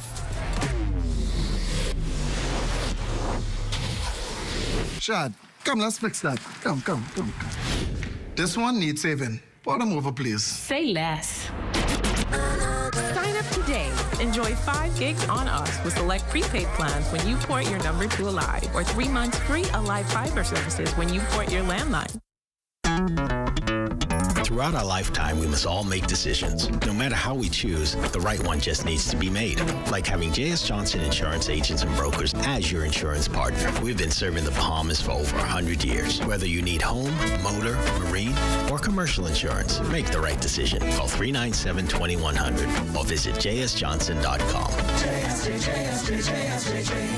Johnson Insurance. Peace of mind. Introducing the Focal Smart Pass app that helps you to fuel up faster. Here's how it works. Download the app on the App Store or get it on Google Play and create your profile with payment details. Visit your nearest Shell station. Open the app, scan the pump's QR code, select your payment amount, and begin fueling. Say goodbye to cash and cards because the Focal Smart Pass offers secure and convenient payment options right at your fingertips. Download Focal Smart Pass now and fuel up faster today. This portion of the news is brought to you by 700 Wines and Spirits, bringing celebration across the nation. Well, coming up, we have Marlena and a surprise co-host who'll be giving us all the scoop on an accordion camp and a big book donation. You're watching The Bahamas Tonight, the National Report. Stay with us.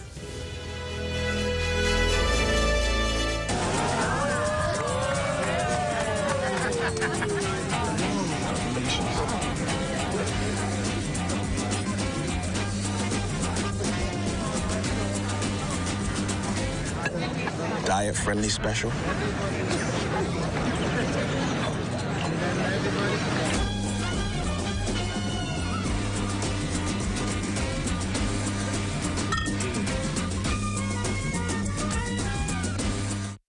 This ain't making no sense, man. How people making it out here, Dre? If you want to stop living paycheck to paycheck, you gotta learn how to budget. First, write down all of your income. Then, list out all of your expenses. And don't forget to save. Stop throwing away money. Put something aside for savings. And get this, government savings bonds can safely grow your money. So start budgeting, save your coins, and invest smart. Financial independence, wait. Financial independence, wait. Learn how to invest in government savings bonds on the Central Bank of the Bahamas website.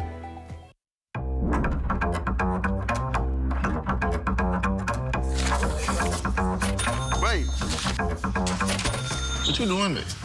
Oh, you didn't know it? Popeye's giving up the $5,000 for summer, dog. Stop that! All you gotta do is purchase a NOLA box. Any Popeye's location, you can even enter online to win a NOLA box.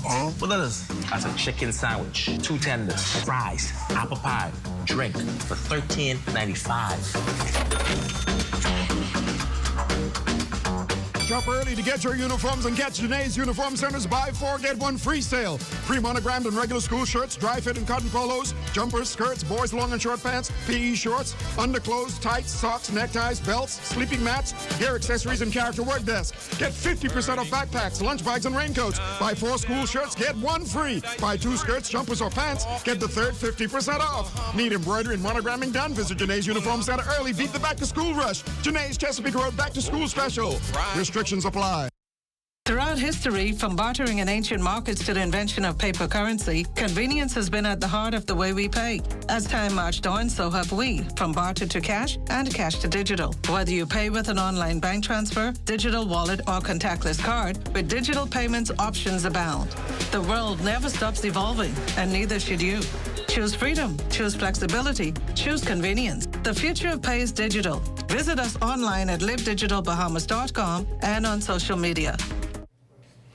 Members of the Bahamian diaspora living in South Florida celebrating Bahamian independence over the weekend. The event attended by Bahamian foreign affairs officials and American dignitaries. Also on hand for the occasion, Foreign Affairs Minister, the Honorable Fred Mitchell, who highlighted the strong bilateral relationship between the Bahamas and the United States. The United States, then, is in fact the lifeline of the Bahamas. There are 400,000 of us and 350 million of you. But notwithstanding these sizes between us, there is a real imperative that binds us in a social contract that we, as a smaller people, have a right to exist and we have a right to our culture, one which has been respected by you, the larger neighbor. And that does it for the National Report, but stay close. The Bahamas Tonight continues with Access Now.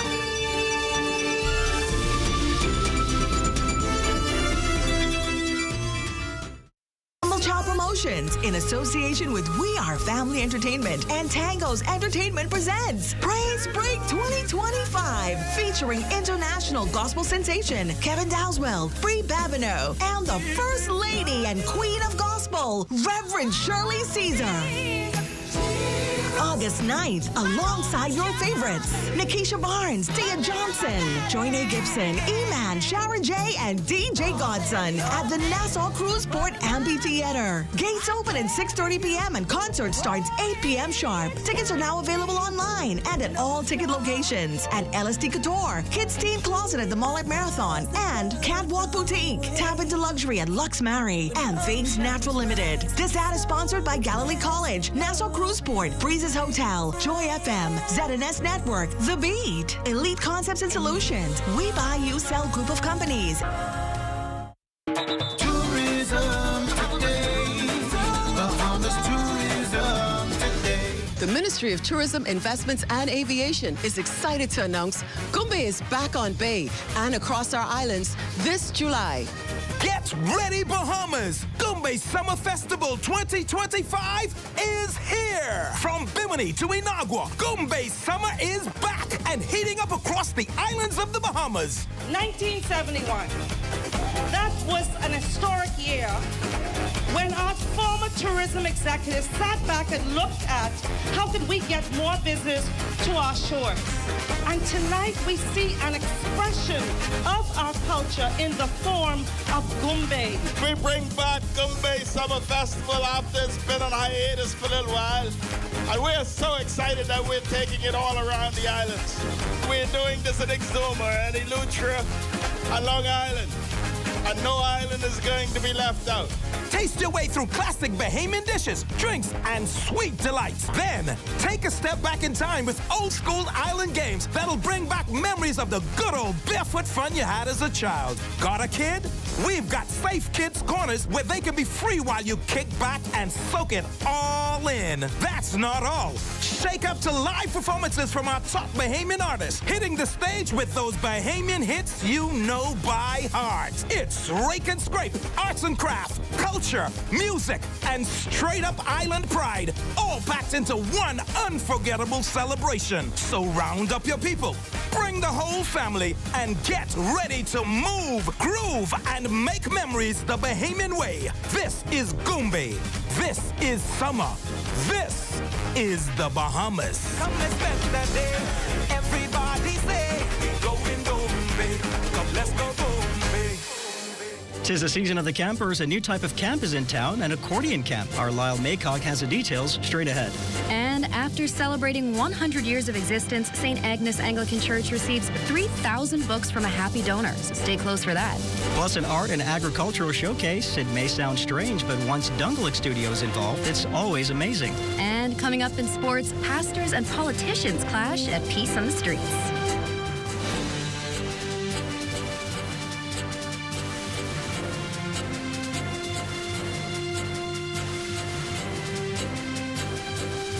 The Bahamas Tonight Access Now starts now. Good evening, everyone. I'm Royston Jones. And I'm Marlena Leonard. Welcome to the Bahamas Tonight Access Now. Marlena, I'll be your co-pilot for the next couple of weeks or so. In fact, 3 weeks. 3 weeks, yes. And our passengers are expecting an awesome but steady flight. No turbulence. No turbulence. Anyone who knows me knows I'm no fan of turbulence. Okay? So the flight will be steady, of course, and let's test it out and dive right into the news. There you go. First up, coming up tonight, is preserving culture through music. That's the mission behind the Cat Island Accordion and French Gap. What started as a chance encounter in Paris has flourished into a growing international movement. to revive a once-forgotten Bahamian instrument. And our Lyle Maycock has the story tonight. The Cat Island Accordion and French Camp was born from a story and a spark. Founder Diana Hamilton, a Bahamian living in Paris, crossed paths with a French musicologist who had fallen in love with the Bahamian rhythms she heard as a child. Somebody was interested in Bahamian music that had heard it as a child in Czechoslovakia when it was communist. And she heard Joseph Spence and she absolutely fell in love, and so she came to Paris as an adult and became a musicologist. She said, why don't we go to the Bahamas and see if this music that you are speaking about when you were growing up, if it still exists. Their journey led them to Cat Island, where they met local musician Frank Williams. His plea was simple but powerful. The accordion tradition on the island was dying, and he wanted to pass it on. He said to me, if I could only have an accordion, at least I would teach my sons, right? So back then I said, well, I'll help. And then I went back to France. Since 2013, the camp has grown from island sessions to international stages, and now Nassau, where students learn to play the accordion and a foreign language. I thought, well, if I bring in a French instructor who will teach exclusively in French, they'll be put in the same sort of environment, psychological environment as their ancestors. They have to really listen and focus, and by the miracle that is, it worked. Graham McKay, a 2021 world champion accordionist from Scotland, now leads instruction, bringing a global perspective to a local revival. Yeah, so legacy is a very important thing, and I'm carrying not only the legacy of the ability that I have, but also what my grandfather and my father left before me as well. So I get to tell their stories as well as play their tunes. For campers like Christian Ferguson, it's not just a summer experience, it's a skill he plans to carry forward. We continue playing the accordion, but I think that once you get to know the different button layout, and learn how to read the notes, you can be good at it. With each note, a generation once disconnected from the past is now building a musical future, one note at a time. Reporting for the Bahamas Tonight, I'm Lyle Maycock. Great story, Lyle. Well, in a world flooded with distractions, one delivery is offering a different kind of attention, one that could reshape futures and restore focus where it matters most. Our Maya Moss has more. In a moment that blends youth and literacy with lasting intent, St. Agnes Anglican Church has received 3,000 books, an initiative aimed at strengthening the academic readiness and personal growth of the next generation. The collection delivered this Sunday included a wide array of materials, from early picture learning books to faith-based reflections and culturally relevant stories. The donation underscores not just as a giveaway of books, but more so an intentional placement of opportunity, knowledge, and the vision into the lives of the future. The donor behind this pivotal initiative, Eugene Robinson, shared the inspiration behind the gesture. I can honestly say, after establishing national booksellers, reading, I realized the significance of reading, the importance of reading, and how reading, not just reading books, but reading great books, can change your life. Encourage students to take advantage of the many bookstores. You know, national booksellers, for example. Number one thing is providing books, educational books, great books, law books, books in science, books about wealth, books about money management, books about things that they wouldn't teach you in school. For example, investing in real estate, investing in land, investing in yourselves. Speaking on behalf of their peers, Layla and Lene Barr, both students, say while literacy remains essential, the constant pull of social media and outside pressures has caused many in their generation to lose interest for meaningful learning and intellectual growth. I think this is a great initiative that Mr. Robinson has done. Reading is a vital aspect of life, as a lot of information is found in books, and as youth today, we find ourselves on the phone a lot, but reading is very important because a lot of information is in it, the books, and it broadens your horizons. Social media has become a replacement for books. Youth, and not even youth by themselves, the older generation as well, they spend a lot of time on social media rather than picking up a book and just reading a chapter or even a few pages. And I feel as though as stories find new homes and young minds rediscover the power of print, the push for literacy turns a new page, reminding us that knowledge is still the greatest gift we can give. Reporting for the Bahamas Tonight, I'm Amaya Moss. Art meets agriculture this weekend as creativity and community come together at Dungalik Studios for a unique celebration of sustainability and Bahamian culture. The event, a collaboration between Adjuwant's Arts and the Inter-American Institute for Cooperation and Agriculture, providing attendees with an opportunity to explore vibrant artwork that tells a story of Bahamian farming and food systems. Technical coordinator for the IICA, Ebony Adderley, says that with 7 artists participating in the exhibition, the goal is to use the creativity of each artist as a means of expression with this year's theme. We don't think about how agriculture manifests through our lived experiences, you know, how we engage in everyday life, the things we eat, the things we wear, the activities that we engage in. You know, in Bahamas, we have a very strong cultural connection to agriculture. You know, Junkanoo, the goatskin drums, plat straw. It's ingrained in our Bahamian identity. So we wanted to create a space where that can thrive. 2 of the exhibition artists say that while the theme was initially off-putting, their creativity and passion for art inspired them to create influential pieces. And I said, oh my God, what would I do for this? I do a lot of 3D art, as you can see here. And so I decided that I would prepare a piece using fruits and vegetables on a 3D canvas. And so I was very excited. I'm a breast cancer survivor, and it was my gift to myself when I was turning 50 to start an art club. I attended an art club, and I kind of perfected what I guess was already buried in me. And so my artwork is pieces that would bring joy to other people. And it is my hope that when people see my paintings, it would do something for them. Still to come, while we're on the subject of art, photographer Adjuwan Culmer joins us live in studio to talk about the work. And of course, our meteorologist Basil Dean is on the other side of the break with weather, so stay close. Hot days, warm nights, but cool savings at Super Value and Quality Supermarkets. Chef Boyardee spaghetti and meatballs, 15 ounces, $1.69. Jacquard vegetable or canola oil, 40 ounces, $4.49. Ginger Evans flour, 5 pounds, $3.69. Yellow corn, 3 for $1.99. Whole chickens, $1.89 per pound. Duck the summer heat and cool off with the specials at Super Value and Quality Supermarkets. While others see customers as numbers, we see our customers as people, neighbors, friends who deserve more than one-sided connections. That's why we are redefining what real connection is by prioritizing our customers and showing our appreciation by putting our money where your loyalty is. BTC customers, claim your $200 Bahamas Air gift card when you add postpaid mobile to your internet plan. That's loyalty that flows both ways.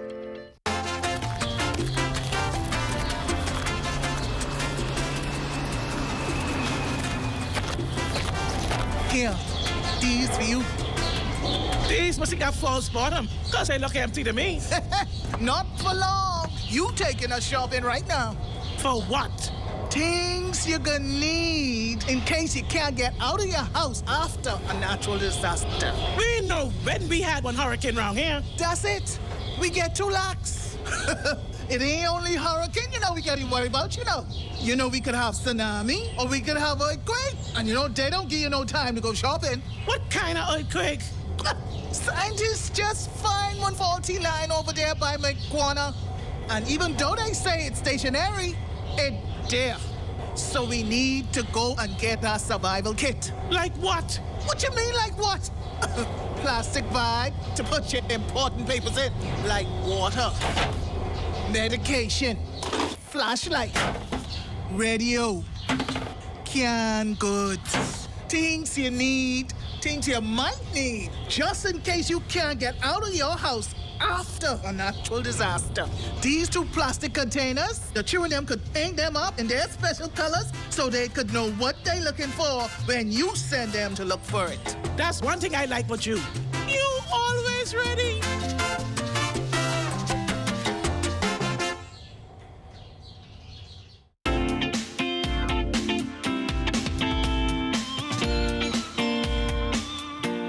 It's time now for your Access Weather Forecast. We get you started with our live weather radar, and it is showing some showers just to the north of us, and that's associated with a troughing to the north of the Bahamas. And just around the southeast Bahamas, we have this mid to upper level trough, which is moving through the southeast Bahamas. That will generate pockets of showers and thunderstorms over the southeast Bahamas, including the Turks and Caicos Islands, gradually spreading into the central Bahamas tonight. And by tomorrow, those showers will make their way into the northwest Bahamas, and by Wednesday, we will see those showers clearing out as it pushes off towards the west. And your boating forecast tonight, well, that's brought to you by Live Business, where we bulk up your business. Now, for the northwestern islands tonight, those winds are going to be out of the south at 10 to 15 knots. The wave height is 2 to 4 feet. Low tide will take place at 23 minutes past midnight. For the central parts of the country, southeasterly winds 10 to 15 knots, wave height 2 to 4 feet. And for the southeast Bahamas, winds southeast at 12 to 18 knots, wave height 3 to 6 feet. So we ask small craft in the southeast Bahamas to exercise some caution tonight. And then tomorrow in the northwest and central islands, those winds will fall off light and variable with very flat sea conditions, beautiful boating conditions. High tide will take place at 6:06 in the morning with a low tide at 12:13 in the afternoon. For the southeast Bahamas on Tuesday, easterly winds 10 to 15 knots, the wave height 2 to 4 feet. And on Wednesday in the northwest and central islands, the winds pick up, becoming southeast at 12 to 18 knots, the wave height is building 3 to 6 feet, so small craft will come back into effect for the northwest and central islands on Wednesday.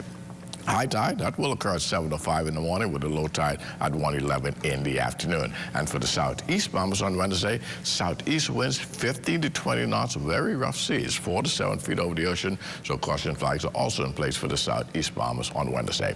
That's going to do it for your boating forecast. It's time now for your international temperatures, and they're brought to you by Royal Star Assurance.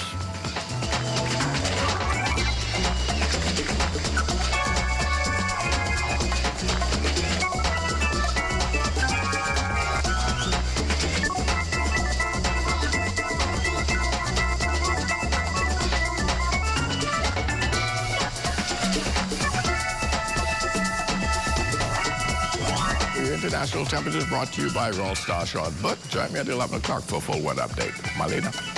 Thanks, Basil. Well, photographer Ajwan Kalmer joins us tonight, so I'll give him a warm welcome to Access Now.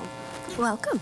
Hi. Thank you so much for joining us. Thanks for having me. Now, first of all, can you tell us, how old were you when you got into photography?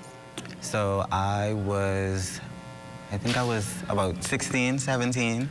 At the time, the Ministry of Youth, Sports and Culture was doing this program that allowed young behemoths that are interested in photography, videography to really hone in on that craft and sharpen some skills. So I took advantage of that, and it kind of started from there as well. So did it initially start as a curiosity, or did you already know, this is what I want to do, I want to be a photographer? I would definitely say that it started as a curiosity. I had a family member of mine, an uncle, that had a camera, and I was always fascinated with just how it operated, what was going on, and I just wanted to be able to bring something to it, translate it into a really creative art form of my own as well. Awesome. So since those beginnings, how long have you been operating, as a business, being a photographer? So professionally, because I actually started shooting from my iPhone, actually.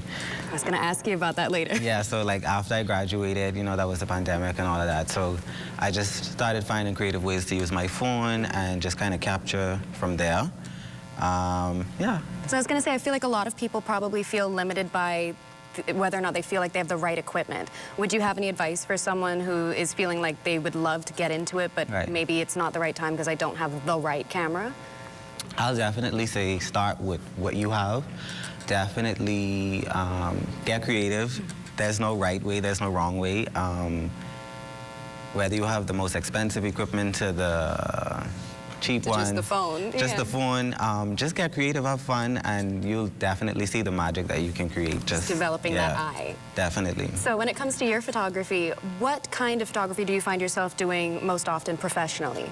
Professionally, I find myself doing a lot of high fashion editorial work. A little bit of commercial here and there, but I enjoy the high fashion editorial stuff. So that was going to be my next question. I was going to ask you what kind of photography you most enjoy. So it sounds like you're getting lucky and being able to have that overlap, that what you're doing most is also what you enjoy most? Yes, definitely. I definitely want to be doing like magazine work and stuff like that, so yeah. Amazing. And so where can we find you, be it online or do you have an in-person studio? I do have an in-person studio, but you can find me online at Unaj Official. That's UNAJ.official. Amazing. Thank you so much for joining us, Ajwan. Thank you and thank you so much for that advice. I'm sure photographers at home would be super grateful and hopefully inspired that you can start with whatever you've got. Definitely. We can't wait to see you soon. Now, but unfortunately, it's time for us to check in. We have to leave you. It's time for us to go to sports and see what's on tap. And the pastors and politicians clash at the Kendall G. Lysick Gymnasium. Details of that story and more coming up in sports. The internet isn't just for surfing. There's a sea of shoppers buying online, and you can connect with them on Tingsy. Tingsy is the SBDC's online storefront built for Bahamians. Take your business to the next level by selling to customers online, both at home and around the world. People want Bahamian things, and if you got things to sell, sell on Tingsy. Find out how you can connect with a sea of buyers by visiting TingsyBahamas.com. Fuel the difference. Ruby's Ultra Tech in your car. Fill up with Ruby's Ultra Tech. Spend less and go far. Fuel up with Ruby's Ultra Tech. Get the most out every ride. Just watch your car perform with the best fuel inside. Fuel up with confidence. Tech in your tank and drive with a smile. Watch your car perform with the best fuel inside. Fuel the difference with Ruby's Ultra Tech.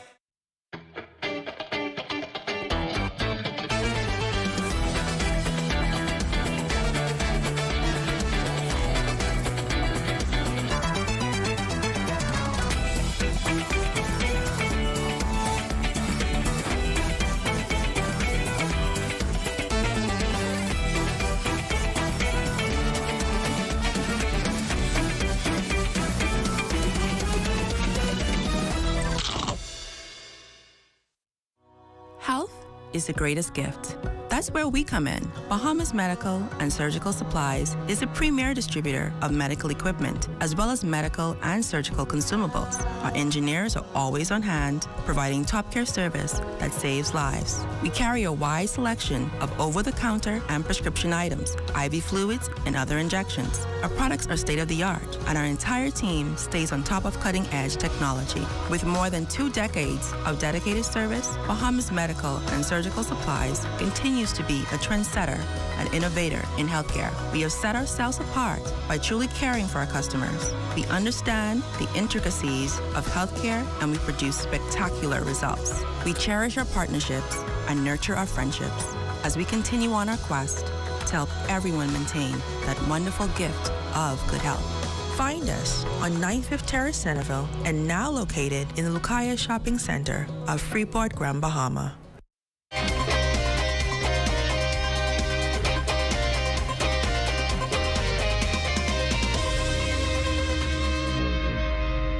Welcome to your Monday Sports Check, everyone. I'm Amajal Knowles, topping sports. The Kendall G. Lysick Gymnasium was the place to be last night.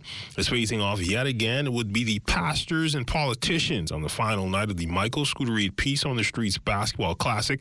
The clergy trying to keep their unprecedented winning streak alive, while the politicians trying to pick up their first win, which has eluded them since the game's inception. Our intern, Swanson Gibson Jr., was courtside last night. Let us know who took on bragging rights for another year after the buzzer had sounded. Excitement rang throughout the Kendall Lysick Gym on Sunday night as fans watched the clergy battle the politicians in their annual Peace on the Streets matchup. It was a thrilling affair, with the clergy getting significant offensive production from their backcourt in the first half, leading by as much as 10 points. Their defensive prowess was also on display, heavily pressuring the ball handlers throughout. The politicians would show resilience, having an offensive surge in the third quarter with their big men, the Honorable Bacchus Roll and Leonardo Lightborn, getting it done in the paint and on the perimeter. At the beginning of the fourth, the politicians' efforts would pay off as Lightbourne would hit a three to take the lead, as well as the game's momentum. After leading for most of the fourth, the politicians would get sloppy with their ball handling, resulting in costly turnovers and easy buckets for the clergy. With 46 seconds remaining, Jeff Roll would recover a loose ball, kicking it to Carlos Reed for the outlet and to Don Clark for the go-ahead layup. The clergy would go on to defeat the politicians once again, 42-39. We practiced, we prayed, we worked hard, and at the end of the game, we knew that once we stick with our game plan, it was going to manifest on the court. We know we had the better legs, but they gave us a good push, and it was an excellent game. Yeah, you know, every year we come out here knowing we are better than them. Of course, they're much younger than us, but at the end of the day, again, this was another game that we thought we should have won. All we need to do is control the ball. You put the big three in to rebound the ball, and 3 consecutive times we let them rebound the basketball. Crucial turnovers, up 5, less than a minute. You know, that's not a game that you should lose. The Peace on the Streets Classic producing 3 decades of high-level competition. Reporting for ZNS Total Sports, I'm Swanson Gibson Jr. Thanks, Swanson. From the hardwood to the sand. Well, literally, the Sand Wars flag football tournament set to kick off its 8th edition this weekend over at the National Beach Soccer Stadium. And organizers this year are joined by some very special guests. In the house to spectate will be former Atlanta Falcons wide receiver Julio Jones, along with award-winning record producer Polo the Don. ZNS Total Sports team caught up with the soon-to-be Hall of Fame wide receiver and how he got connected with the event. I love the Bahamas. It's like my second home. About to be my first home, actually. You know what I'm saying? I love it down here. I love the people down here. I love the culture, everything about it. Reggie, man, actually, Kevin brought Sand Wars to my attention. You know, talking about he had a team and Sand Wars and things like that. I was like, what is that? Sand Wars, isn't that? So I came out rocking with Jimmy. Jimmy took me around, talked to some people about Sand Wars. Reggie came over. We had a great conversation about it, man. I'm looking forward to this year, Sand War, and just want to be a part of Sand Wars as well, too, because first of all, keep it in the Bahamas. You know what I'm saying? I think it's a great experience in the Bahamas. When you come here, there'll be something I look forward to doing and even bringing more people here to see, you know, the Sand Wars, the competition side of things, and from the youth to the adults as well to come out and support it. And for organizer Reggie Knowles, he says fans can certainly expect competition at this year's tournament. I mean, this year we are in our 8th season. What we offer is highlights. It's fun, fantastic, fast, furious football. Sand Wars is the NFL without pads.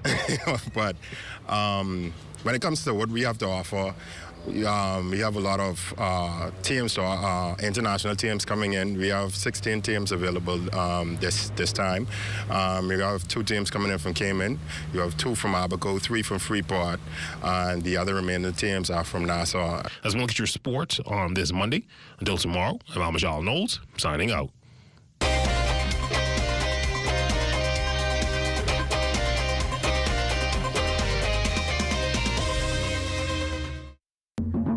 For hurricane season, we got impact windows and doors. For protection, just come to our store. Plus we got tiles to pretty up your walls and your floors.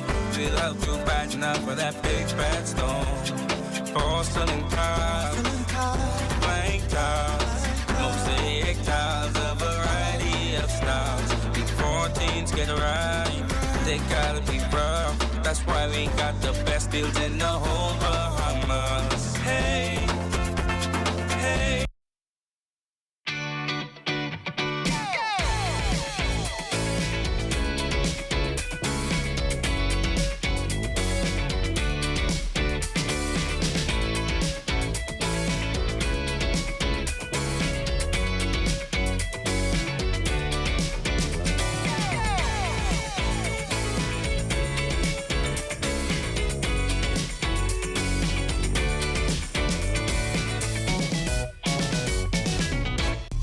Come and visit us at Shop Smart, 'cause everything is here. Yes, we have it all for you. Toys, clothing, office supplies, appliances, custom cut blinds, bedding, drapes, and rugs. Come and visit us on Mackey Street, 2 blocks down from Wolf Road. Call us at 698-1052. Shop Smart. everything you see.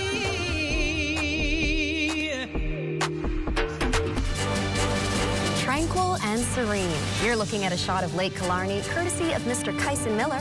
Beautiful and a peaceful shot there. You know, some might say it's just as peaceful as Long Island. My co-pilot is all ready for takeoff. Let's take a flight to Long Island, the land of the best steamed mutton. Let's go.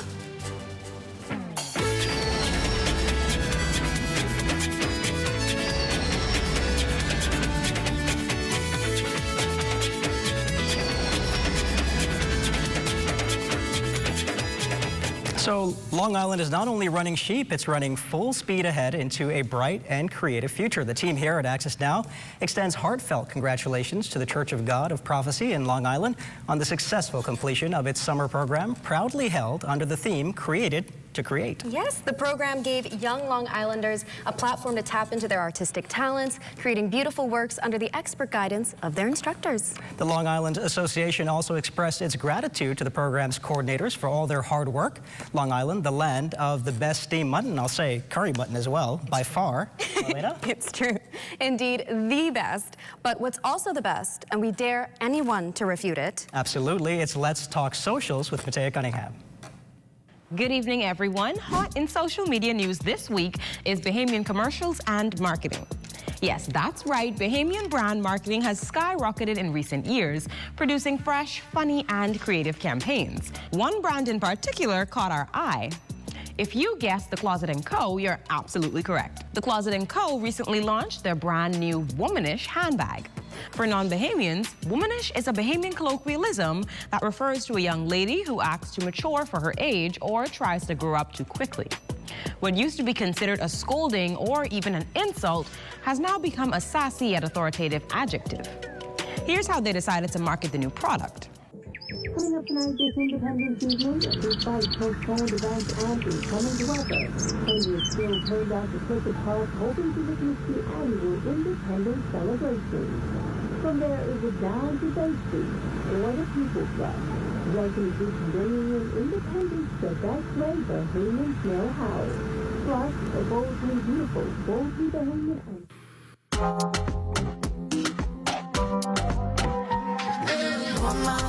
Let me be your woman, woman, woman, woman. I can be your woman, woman, woman, woman. Let me be your woman, woman, woman, woman. I can be your woman, woman, woman, woman. Now, of course, this is a social media course, so here's the part where I teach you something new. Most of us are used to seeing commercials on television, but as we know, we're in a digital age where it's more effective to reach your target audience through social media than traditional TV breaks. If you've got a brand you're trying to advertise, social media might be your best bet for maximum results. That's all for today. My name is Matea, and this has been Let's Talk Socials. Making it happen. Well, that does it for Access Now for tonight. Make sure to tune in tomorrow to see what Chef Mark of Heavenly Creations is chefing up. And stay tuned for the rundown with Clint Watson. His guest tonight is Monique Seymour, chairman of the F&M's Bamboo Town Association. Good night, everybody. Good night. At Harold One, I'm Ted Jervis, and this is ZNS.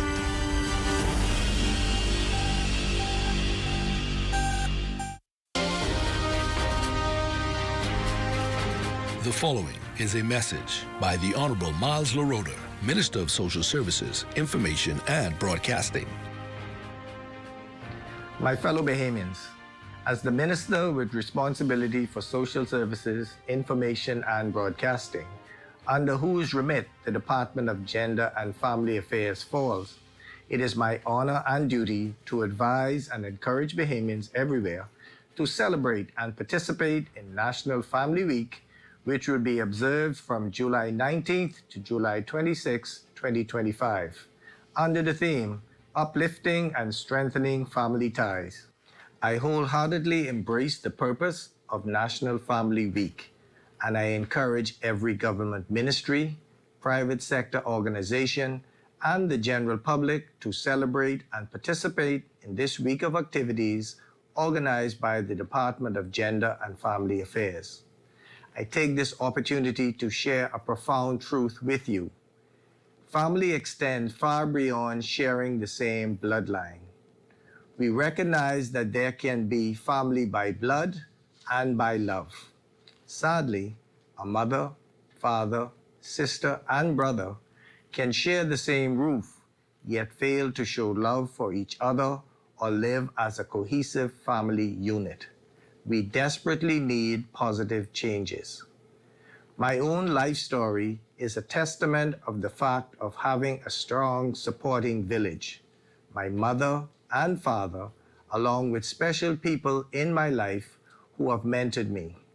I was born in New Providence, but from the age of 6 months old, I was sent to live with my grandparents in Crooked Island. Like many of you, I treasure the warm memories from my upbringing. I stood on the shoulders of caring relatives and enjoyed the support of the entire Crooked Island community. That island not just housed me, it raised me, shaped me, and taught me discipline, that there is honor in work, and more importantly, that love knows no boundaries. Many Bahamians, like myself, have remarkable family experiences. However, there are devastating realities which threaten and prevent a healthy and prosperous family life. Too many of our children live in fear due to sexual exposure and abuse. Further, too many families are torn apart by anger, rejection, and neglect. The resulting fear, depression, and substance abuse are manifesting in our children. The celebration of National Family Week gave us an opportunity to bring focused attention to some of these societal ills and impediments that hinder a healthy family life.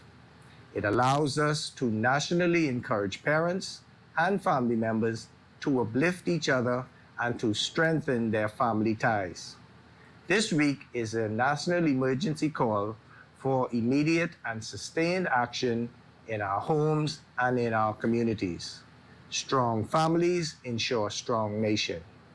When we recommit to the vision of our forefathers and embrace the dreams they had for our nation and families, I believe that we will truly become the best little nation on earth under God. The world would indeed mark the manner of our bearing. I thank the Bahamas Christian Council and the non-governmental organizations who have heard the call and in their own way have joined our ministry in promoting stronger families for a better Bahamas. The Department of Gender and Family Affairs continue to work towards this goal, and the vision is supported by every department of this ministry as we continue to strengthen the family unit. I invite you to join us in the celebration of this week. Let us recommit to those values of love and service that unite us as a family and as people. May God continue to bless the Commonwealth of the Bahamas. The proceeding was a message by the Honorable Miles LaRoder, Minister of Social Services, Information and Broadcasting.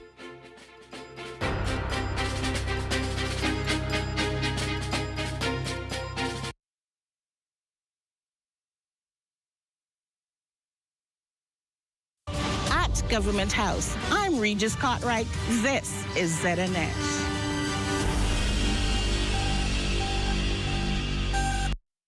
The Rundown is brought to you by Commonwealth Brewery Limited.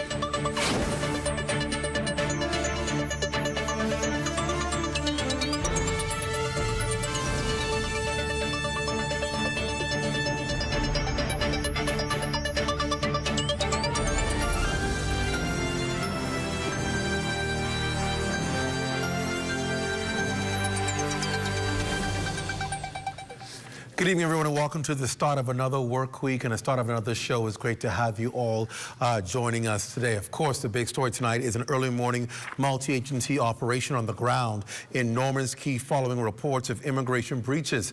And this, of course, includes allegations of individuals residing and working on the island without valid documentation. Now, we can tell you inside sources did tell ZNS News that close to $500,000 were discovered in outstanding national insurance fees. Aside Aside from that, there were numerous breaches like persons working outside the scope of their work permits. You can also tell you the Department of Immigration is stressing that the Bahamas is a country governed by the rule of law, and of course that it will not tolerate the mistreatment of displacement of Bahamian workers in their own country, nor will it turn a blind eye to the violation of the immigration laws. Immigration obviously very serious about that. It bodes to what has transpired already. We're gaining more insight pretty much in what transpired last week at the Norman's Key development in Exuma. On Friday, we did report to you that there were mass firings at that site, prompting an emergency meeting between the development's principals and labor officials. Now, Corval Python tells us how this matter now appears to be a case of where there's smoke, there's not always fire. Tonight, Director of Labor Howard Thompson addressing the Norman's Key development affair, calling the matter complicated but appearing hopeful that there is light at the end of the tunnel. His comments come in the wake of downsizing and restructuring exercises at the remote private island off the Exumas, where at least 30 people, 10 of them foreign workers, were laid off last week. Thompson confirming in a statement that he, along with Labor Minister Pia Glover-Roll, participated in a Zoom meeting with officials from the development, describing those discussions as productive. Thompson saying, quote, "Past mistakes by the company were admitted and a firm resolution for those mistakes to never happen again was communicated." This restructuring exercise at Norman's Key follows earlier claims of alleged abuses and labor violations at the development, which prompted a multi-agency investigation, resulting in the work permits of 3 senior expat executives being canceled.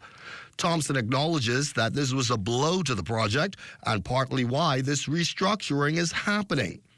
Since that day, the entire development, including on the hotel side, Thompson says, was being run and operated without very senior executives or representatives of the owners of the development, impacting, he says, the fiscal and business side of their operations. Following that earlier investigation, Labor Minister Glover-Roll addressed the matter with ZNS News, insisting at the time that the allegations made were being taken seriously, vowing then to get to the bottom of the issue. Some consequences that are being felt, and we're looking to ensure that we protect workers across our country, in particular on those remote keys where there's the thought that they're so far away that nobody's watching. Well, the Bahamas Department of Labor and the Bahamas Immigration Department, we are watching. Meanwhile, Thompson says the department will mobilize to assist those Bahamian workers who have been disengaged, and a meeting, he says, is planned for those remaining workers still engaged as a means of allaying fears and concerns. He expressed optimism that new opportunities for Bahamians at the Norman's Key site should come on stream later this year.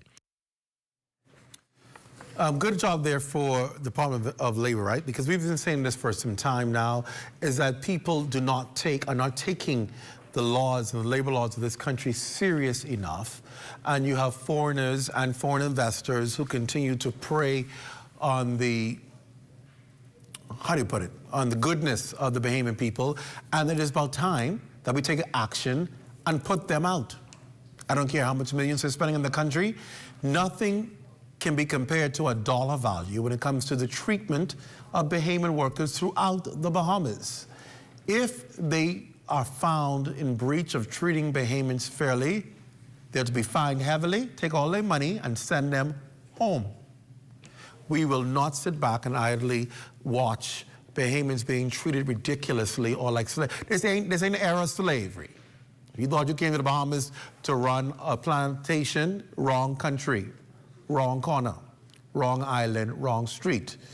Our people ought to be treated respectfully, ought to be dealt with respectfully, and in return, they will respect you. But when you try to avoid our laws and abuse and mistreat Bahamians, you are asking for a one-way ticket home. And there ought to be no compromise from any government in that regard. Bahamian people ought to be respected, and the laws of the Bahamas ought to be enforced. And we ought to see that happening on every front. Listen, people will get away with what you allow them to get away with. They recognize that you will not tolerate it. They will fall in line and do the right thing. and I believe that we ought to take a stand and ensure that we welcome you to our country, we welcome you to participate in our economy, we welcome you to do well in our economy, but we will not welcome you to abuse, mistreat, or violate any of our laws or the people of the Commonwealth of the Bahamas. That's not negotiable. All right, that's enough said on that. Tonight we're going to be starting off early talking politics. I know Tuesdays we normally have our round table. They'll be here tomorrow to talk politics. But tonight we have a serious subject to take on, and that, of course, is what may have been transpiring in the African headquarters. You may have heard about an incident that happened at the Free National Movement's headquarters last week. We have an FNM executive on tonight, executive in the branch, who will tell what she claims is a real story. You don't want to miss it. Now, I'll set the background for you, because I know how y'all go. Y'all gonna be calling and texting. Eye on y'all run tonight. Don't do it. So let me tell you right off the top. You may have heard last week there was a meeting with former Cabinet Minister Raymond Wells by the party's leader, and he graciously told Raymond Wells, sit down, step aside, you're in a pot. And no one likes to hear, I shouldn't be laughing. No one likes to hear you're not a part, right? Because you always want to belong. You always want to be a part. But apparently the FNM gave Raymond Wells the boot and said, you're not running in the next election. Sit small. We got a little something for you. You could be that. It'll be successful. But you're going to be this. And that obviously created a stir. And it has caused serious upset in the FNM. And we're going to talk to the chairman of that branch, who is all out, gloves, for our party tonight. And then a little later, a gentleman will talk to us who said, I told you a long time, get out, like he got out because trouble in the camp. Well, we're going to talk to them tonight and hear what this story is. And then a little later, we always like to take you out on a lighter note and some good news and some positive news with an organization that's been around for about 60 years, Toastmasters. You know, after we done get a little ghetto, we're going to be polished by the end of the show. So stick around. The rundown, we get started. It's an exciting show. We're going to get hot up in here. Right after the break, we're back after this. Stay close.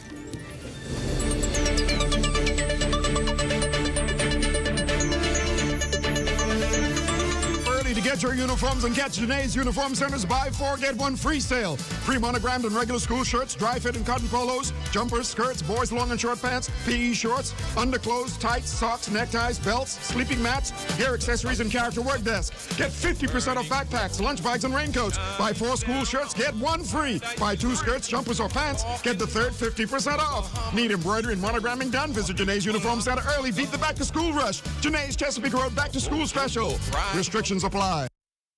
As we continue to develop the orange economy of the Bahamas and empower our artists and artisans, we as a government intend to show tangible support. We are therefore requesting our Bahamian artists and artisans to submit images of their handmade, authentically made Bahamian products and prices as we move to produce a live digital booklet with Bahamian-made works. With the creation of a live booklet, artisans can always submit new works to be included. It is our intent to use this book as a catalog for the purchase of items by all senior government officials for gifts, display items, and the like. Ministers, permanent secretaries, members of parliament, and ambassadors will be supporting our orange economy by the purchase of items and in sharing this book to the wider global creative community. We are committed to grow and expand the orange economy of the Bahamas.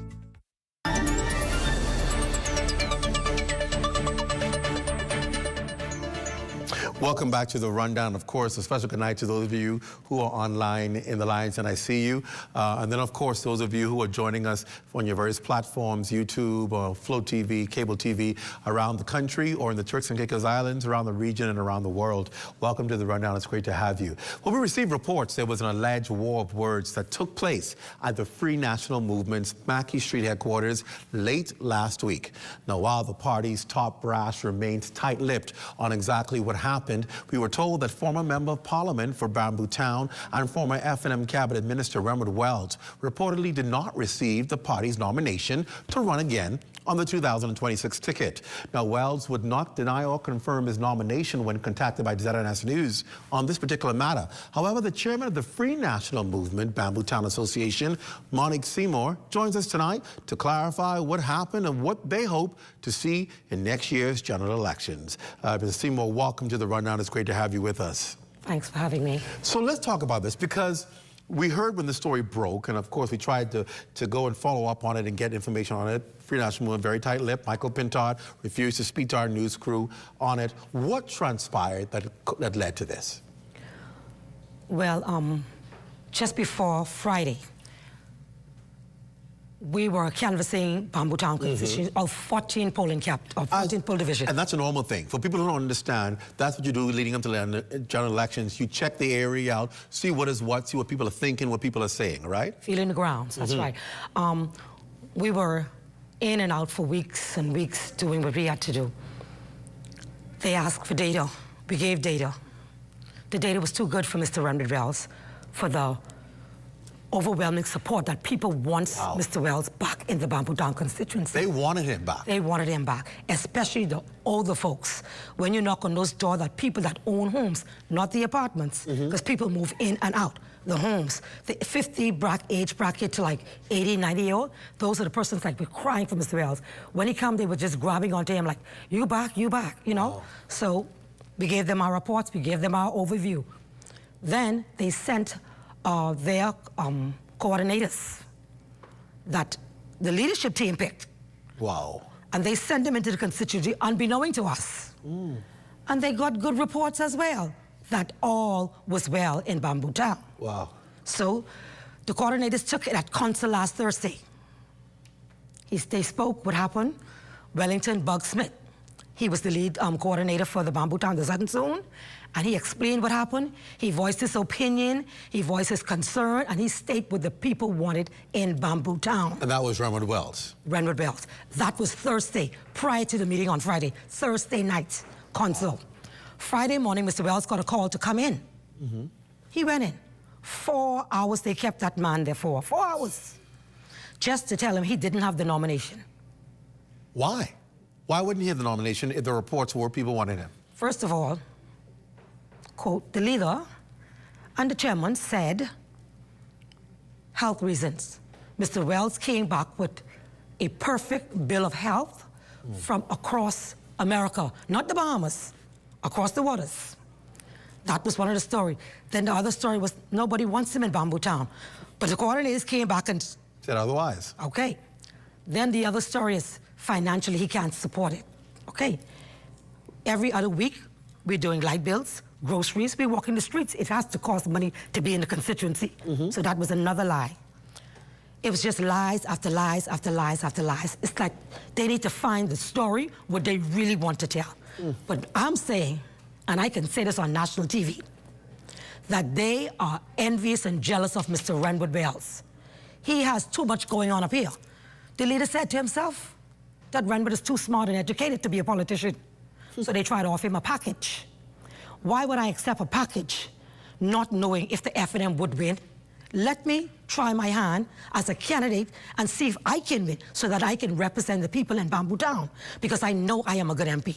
That's what Mr. Wells is saying to them. But they don't want to give him the chance. They just finding all these different things, theory this, theory that. This what to say, that's to say, everything but the truth. The truth is, they don't want to run him. So they offered him a package. In other words, if the government wins, we'll make you this, we'll give you this, so that you could feel like you're getting something. Yes. Just don't run.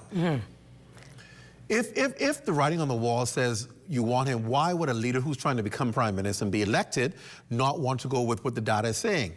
It was another concern with Dr. Minnis, what was considered a sure seat to help arm you to win the elections. Why are you gambling with what could possibly be sure seats? What is the message you think they're trying to get across?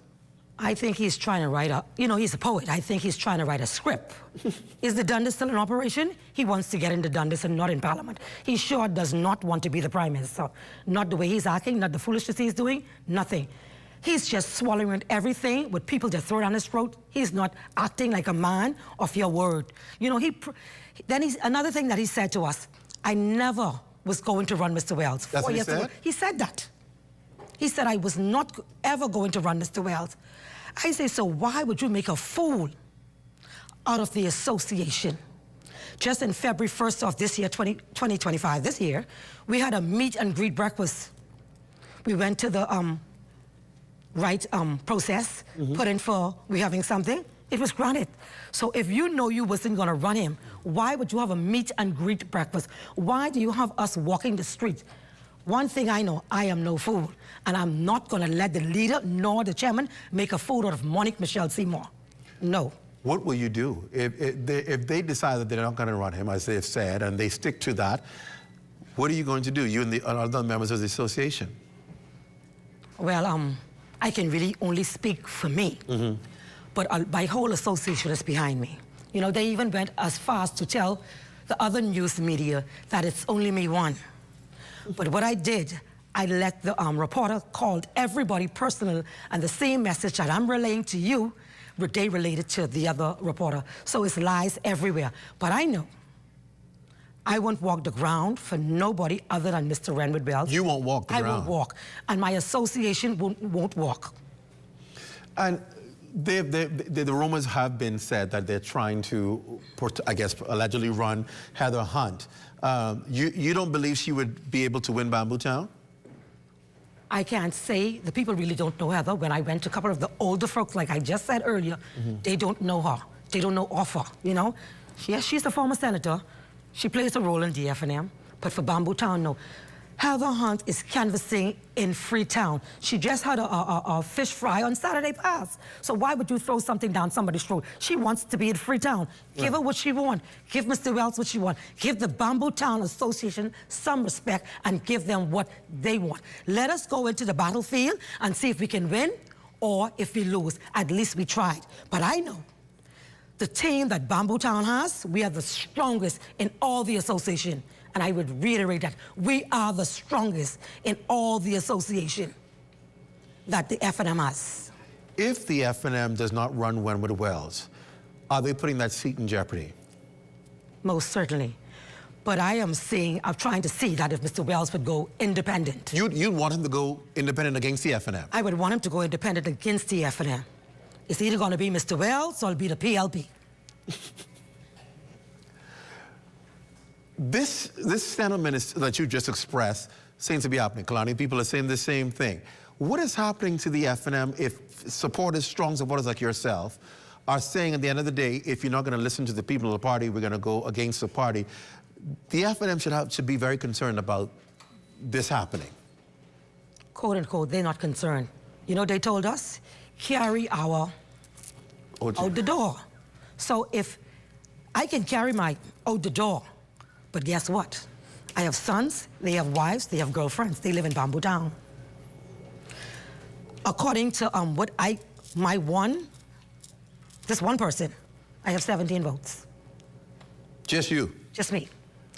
With the association, we have 102 persons. The association, the campaign workers, and the polling captains, we have 102 votes among us. So they're putting that seat in great jeopardy, but they don't see it. It's either you with us or you are against us, so leave. That's what they are portraying every day. Social media, that's all they're doing. But one thing I can say with the people in Bamboo Town, the older person don't know about Facebook, they don't know about TikTok, and they don't know about WhatsApp. So it is what it is. You know, I made a post today, and they had rude comments under the post, but it didn't bother me, it didn't matter. There will always be rude comments. But those persons, 80% of the person that answer don't live in Bamboo Town, and the other ones, they are fools because they don't know what's going on in Bamboo Town. And furthermore, the old persons that I knock on their door, they love Miss Seymour. They love Miss Seymour. I was on the phone up to 11:40 with two of the constituents, 74 and 82, up to 11:40 this morning. Wow. Why do you think, and I know you probably can't get it in his head, but why do you think the leader is doing this? Do you believe he's trying to distance himself from the previous administration, which is hard because he would have nominated Marvin Dames, he would have nominated, I think Michael Folks is expected to get the nomination as well. People who were in the last administration. So it's kind of uncertain as to what he's trying to present for the new F&M. That's a big joke, because how could you distance yourself from something that you were a part of? True. It makes no sense. To me, envy, vindictive, rude, and nasty and condescending. That's what he is. As a leader, he shows no respect. You could just watch and see everything glitter. It ain't gold. Be on the inside and hear and feel and taste what we are feeling. What do you say to the Bahamian people and even constituents in Bamboo Town tonight who's hearing this and saying, well, I don't know if I want that kind of person as a prime minister. I don't know if I want that kind of person running the country. Do you feel as if you're jeopardizing or hurting your party's chances at the polls? You're hurting your party chances at the poll. You're also hurting the people that respects and want to put Mr. Wells in the seat in Parliament to serve them. You're also doing that. You're hurting Mr. Wells. You're hurting the elderly persons that depend on Mr. Wells. We're just a phone call away. I know you saw little videos and stuff going around. When some of the persons see Mr. Wells, they thought they saw Jesus. I was afraid. I thought Jesus had come when we were camping in some of the polling divisions. That's how the people miss Mr. Wells. I want to go back to why you believe that he personally would not want to run Mr. Wells. And we talked about it off camera, and you believe it's also an intimidation tactic, that he might perhaps be afraid that he can be challenged in the future by Mr. Wells? Of course, most certainly. Everybody is saying that. Like I said, I spoke to the older persons, not the Facebook critics. The older person that can vote in Bamboo Town and who would be voting in Bamboo Town. You know, a lot of persons are saying now they would not go to the polls. You know, it's hard to know that. I've voted in about 10 or 12 elections and 2026 because I didn't get the candidate of my choice. I ain't going to the polls. When the older persons are telling you that, come on, man. Do you believe people will stay home if they don't get a candidate of their choice? I will. My family will. The 17 votes that I have will. You will stay home from voting? I will stay home. I guarantee you that. Is the F&M imploding, in your view? Has imploded already. Wow. That's how serious it is. Don't mind what you see on the outside. Get inside some of those council meetings. Get inside. Let persons that sit on council tell you. But you know, everybody's afraid. Why are they afraid? The gun is at the head. The rabbit has the gun. The trigger only have to pull. A lot of people are kissing up and sucking up for nomination. A lot of persons are sucking up and waiting on if the F&M win what they're gonna get or what they were promised. We're in Bamboo Town, we ain't standing for what if. We want to go head on and win our seat and make ourselves count in Parliament and make ourselves count in Bamboo Town. But they're not giving us the chance. That's right. Is there an opportunity for the F&M to reconsider their decision? Most definitely they have MCMs. MCMs are sitting with their mouth pinned. Hierarchies in the party are sitting with their mouth pinned. All they're doing is trying to offer Mr. Wells a package. I think it's sad when you're not giving me an opportunity and you know I am capable of producing what I can do. It's sad. It's a sad day in the F&M. Seymour, thank you for talking with us. Hopefully things work out in your favor, and the country is watching to see what will happen. Well, I hope it works in my favor, but the leader said what he had to say, you know, and then they're spewing lies otherwise also. So it is what it is. So for the record, you know for a fact the leader has said to him they're not going to run him. The leader said to him hours before he said to us, he told us he is not running Mr. Wells, and he had no intentions of running Mr. Wells. He told that to you? He told us he had no intentions of running Mr. Wells, never ever. All of us that were in that room said, you'd never told us it. But he said he did. Seymour, thank you for coming in the rundown tonight. We appreciate it. It was a pleasure being here tonight. And stay with us. When we come back, we talk to someone who said he saw the writing on the wall a long time. That's why he ran from the F&M. We'll talk to Richard Johnson about this latest development. We're back after this. Stay close.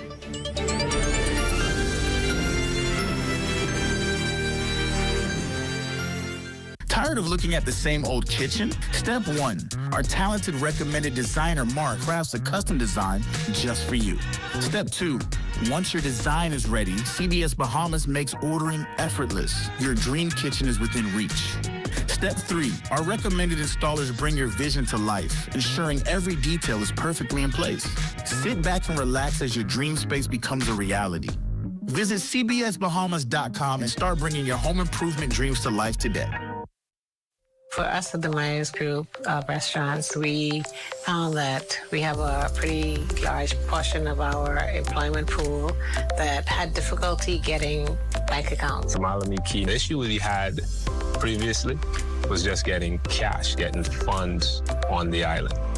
And with only one working ATM, the idea of the sand dollar just in being digital, and everybody has a smartphone nowadays. It actually worked into our favor. The sand dollar was like a godsend because it allowed us to add it to our payroll system, which means we're able to send their money to the sand dollar wallet. It's still a bank transfer because you get an account number. So from the employer side of things, all I have to do is send your funds just as usual. It opens up our pool for us to be able to hire some of the people that we couldn't hire before because they were unable to open bank accounts. This has been a really good solution.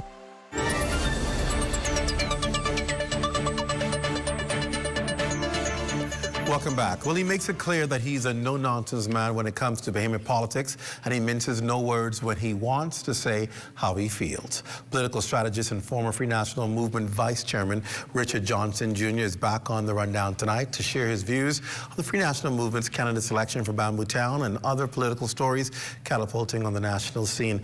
It's always good to have you, Richard Johnson. Welcome back to the rundown. It's always good to be here, and good evening to your listeners. Are you surprised it was happening at the F&M? Absolutely not. Absolutely not. Clint, we have to be very clear on the leadership of the Free National Movement. They came in with the agenda to destroy any and everybody who they see as a challenge, a threat to their leadership. And they have been doing that very well. They have been able to ostracize people. They've been able to put together a botched convention last year, to a rigged convention to get rid of persons. They've been able to get rid of the former Prime Minister. Now you see what happened to former Minister Wells. This is the leadership of the Free National Movement. It is totally unprecedented. One might say, well, that's the way you view it, but others might say what they're doing is giving the Bahamian people what they want. Right. Bahamian people rejected these persons, and so maybe the strategy of the F&M to get reelected, to present a new F&M with new people, new candidates, people who they feel can see the vision for the future.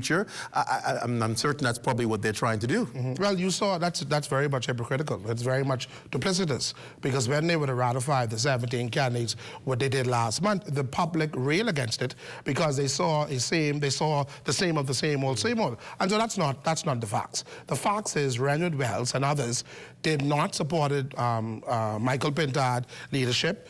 He's very personable, he's petty, he's vindictive, he's spiteful, and anybody who, again, I repeat, who do not kiss his ring, you're not gonna, the F&M were built of men and women who formed the party in 1970 or 72, where they left the PLP to join the build the party of the same things that what is happening now in the Free National Movement today. Clint, you have men and women who are sitting in the council, sitting in the party. No, it's wrong, you know. They will tell you on the side. They will tell you they see you on the street. Oh, I didn't like that. That was not right. That was totally out of order. You should be back in the party. I don't like the way they treated you. I didn't like that. But they will not open their mouth. They will not say that was wrong. Because, again, the leadership of the Free National Movement, they deal with you very stiff arm. They will deal with you very severely. You see what they do to me? I was physically attacked at the F&M headquarters. I received a death threat and so forth, and I had a legal call battle.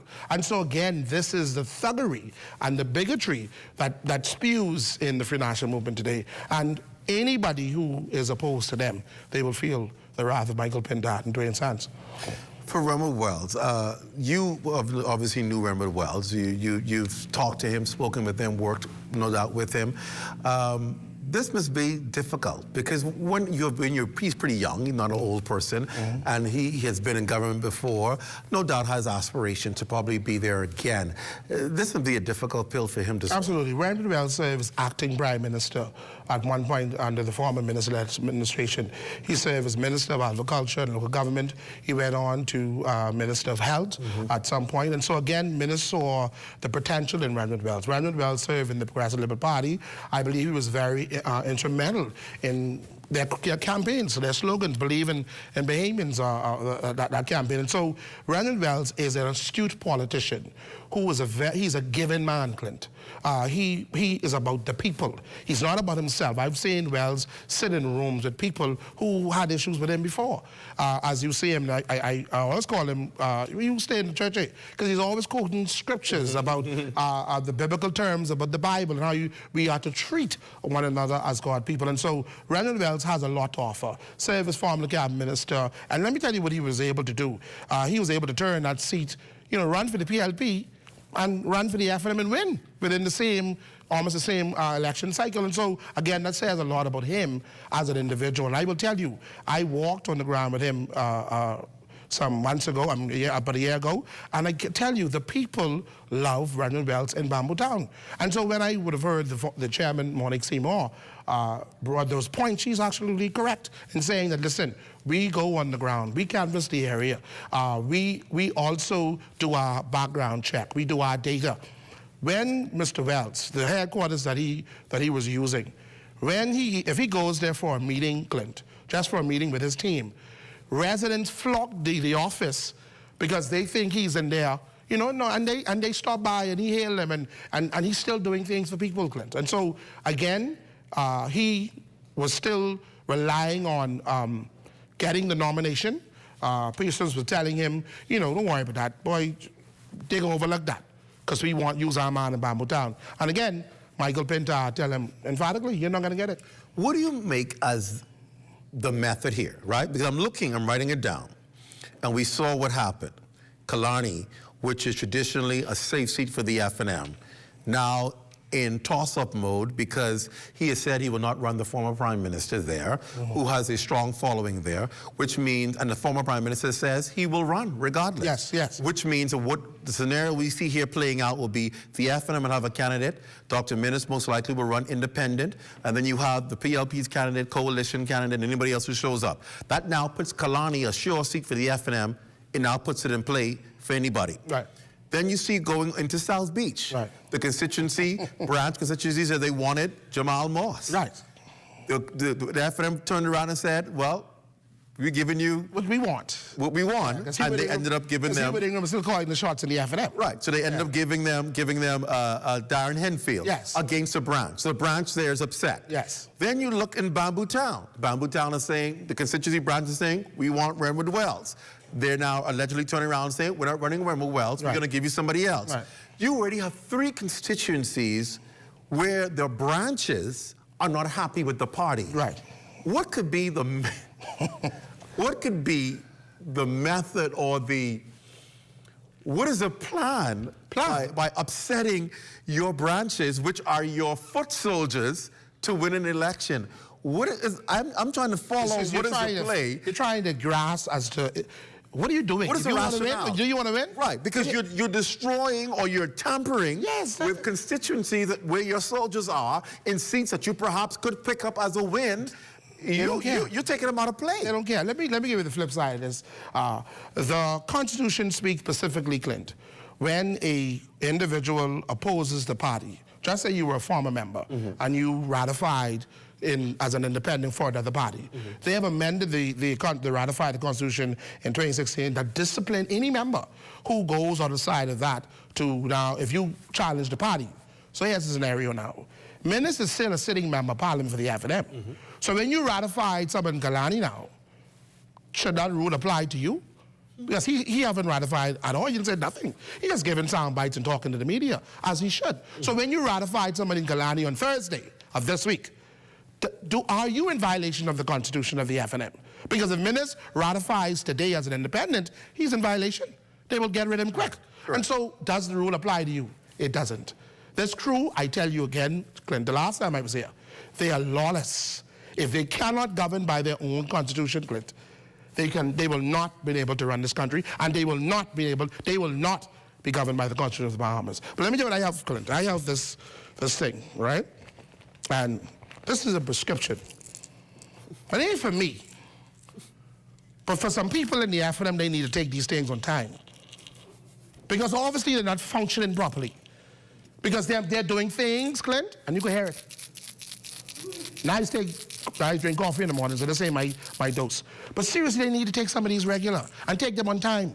If they take these on time, Clint, trust me, they ain't gonna have no problem. They gonna function properly. And no offense to people who have to take these, you know, I find members have to take these too. But again, take it. Take your medicine. Because you are clearly walking backwards. You do not want to win. You are not in the business of trying to bring unity together.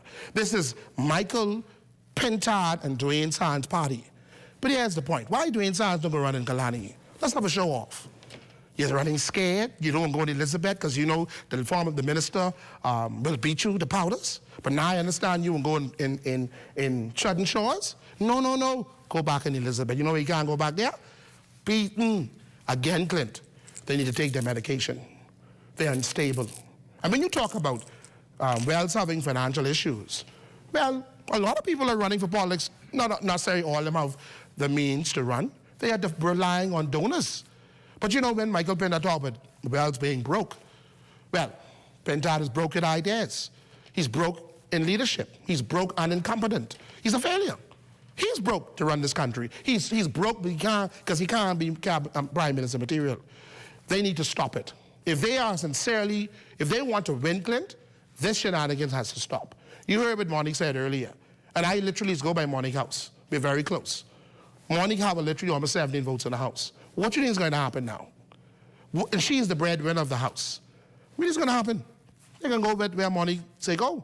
But these people don't care. Politics, Clint, is about numbers. And I was calling up the different constituencies. Somebody said to me online just now that you forgot Central Grand Bahama as well. Yeah, absolutely. Because, of course, the MP there has crossed the floor, the coalition. Yeah. And so with four constituencies feeling frustrated, do you anticipate that is all? Or do you, no, there are more. I think Long Island is next. I think they're going to try mess with Adrian Gibson. And, you know, that's just what they're going to be doing. All right? Again, you wonder why you do this now. Why you didn't do this a year ago? You're now moving into... Is it early enough to do this, and then after you finish doing... It's like a surgeon, after you finish cutting... I believe it's late in doing this. You should have done this. You should have done this probably a year ago. Right. All right? I believe that the PLP will call an early election. Right. I don't think they're going to go beyond September. I think September. But the PLP, in my view, Clint, they look battle ready. They look poised to win the government. They are prepared to win the government. And so again, the Free National Movement, who have lesser time on their hand, because you're not running a country, you're supposed to be poised. You're supposed to look polished to win the government. Again, take your medicine. If you take your medicine on time, Clint, you'll be stable. And you'll get good leadership. Richard Johnson, thank you. Thanks for having me, Clint. But you got to take on time. Toastmasters is up next. We're back after this thing.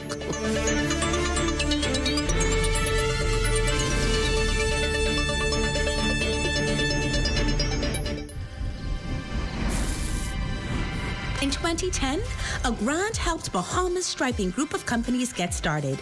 Today, that seed has grown into a national force, building roads, airports, and brighter futures. Now, we're leading the way through public-private partnerships, what we call 3Ps, where government vision meets private sector innovation. 3Ps empowers local subcontractors, giving them the chance to bid. And with every contract, we're putting money directly into communities, creating jobs, supporting families, and fueling growth. From roads in Eleuthera to community centers in the inner city, we're not just laying asphalt, we're laying foundations for financial opportunity. At Bahamas Striping Group of Companies, we believe in building more than infrastructure. We're building up Bahamians who build the Bahamas. 3Ps, public-private partnerships for people, progress, and prosperity. got termites and need to get rid of them fast? Trust Rent-A-Kill Initial. With over 60 years experience in the Bahamas, the global brand, training, and expertise can't be beat. Only Rent-A-Kill Initial gives you a 3-year warranty and payment plan options on termite fumigation. No one can match the range of treatments we offer, such as fumigation, pre-construction treatments, termite monitoring, and more. No matter where you are in the Bahamas, we will come to you. When it comes to complete termite eradication, there's only one name, Rent-A-Kill Initial. Public Hospitals Authority wishes to advise the public that during a storm, hospital visitation hours, specialty clinics, rehabilitation and outpatient services, with the exception of the emergency department, are suspended. The public is asked to pay particular attention to announcements prior to and during the storm for information about the suspension or the resumption of hospital visitation hours, specialty clinics, rehabilitation or outpatient services, and the rescheduling of appointments, elective, and other surgeries. If you have a loved one in hospital, speak with the nurse in charge of his or her care to provide necessary items for your loved one prior to the storm's arrival. Planning the execution of a newscast is serious business. From the assignment to the concept of the story, everything has to be precise, on point, always. The Bahamas Tonight, the national report, is your trusted news service. We get it right the first time. Our preparation for you each night is done with care, knowing that our voices will reach you on 700 islands and keys with unquestionable accuracy. It gives me great pleasure each night to say, welcome to the Bahamas Tonight, the national report. I'm your national anchor, Mukesh Lopinder.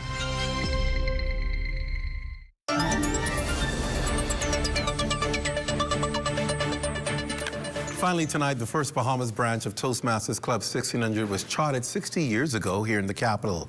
Since then, members have followed the club's mandate of providing a supportive and positive learning environment where every member has the opportunity to develop oral communication and leadership skills. Right now, Club 1600 has a membership of, get this, over 250 individuals. They meet every Thursday to strategize how they plan to impact the country. Joining us tonight is President number 61, Jamal Cooper, and Vice President of Education, Azado Major. Gentlemen, thank you for joining us on the rundown. Great to have you with us tonight. Thanks for having us. So, obviously, what inspired you to take on the role of president? I just got to ask that of Club 1600. You know, people like to go to Toastmasters when it's time to step forward in leadership. Only the strong survive. Yes. What inspired you to do this? Thank you, Mr. Watson. What inspired me to join Toastmasters or become president? Become president, yes. Become president. Well, when I first joined Toastmasters, I was all about personal development. Yeah. But I had a desire, over time I matured, and I had a desire to inspire, a desire to lead. And I want to give back to the community that helped shape me to be the individual that I am today, that you see before you. See, when I first joined, I had a lot of self-doubt, and I used to get nervous speaking before a crowd. But through consistent support, mentorship, and practice, I found my voice.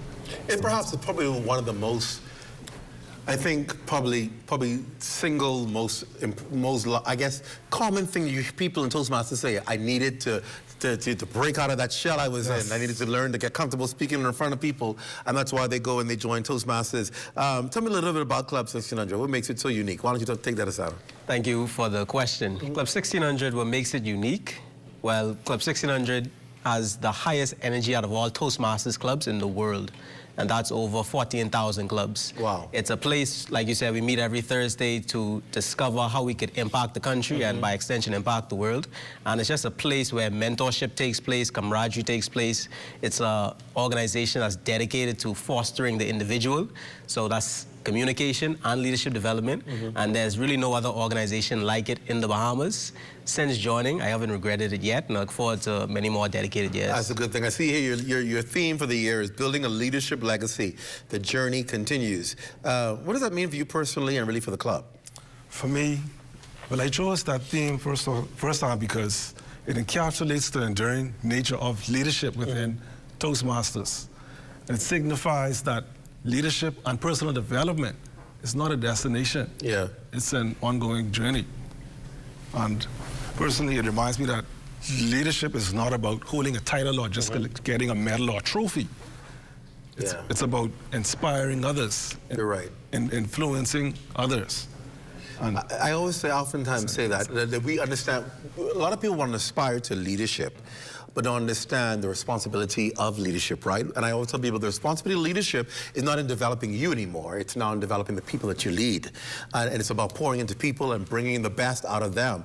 And if you feel like you developed or you're to that place where you want to inspire somebody else, then wait your time, because it's got to be about giving back to people. What are some of the goals of the Toastmasters Club 1600 that you're going to be trying to achieve, or initiatives this year?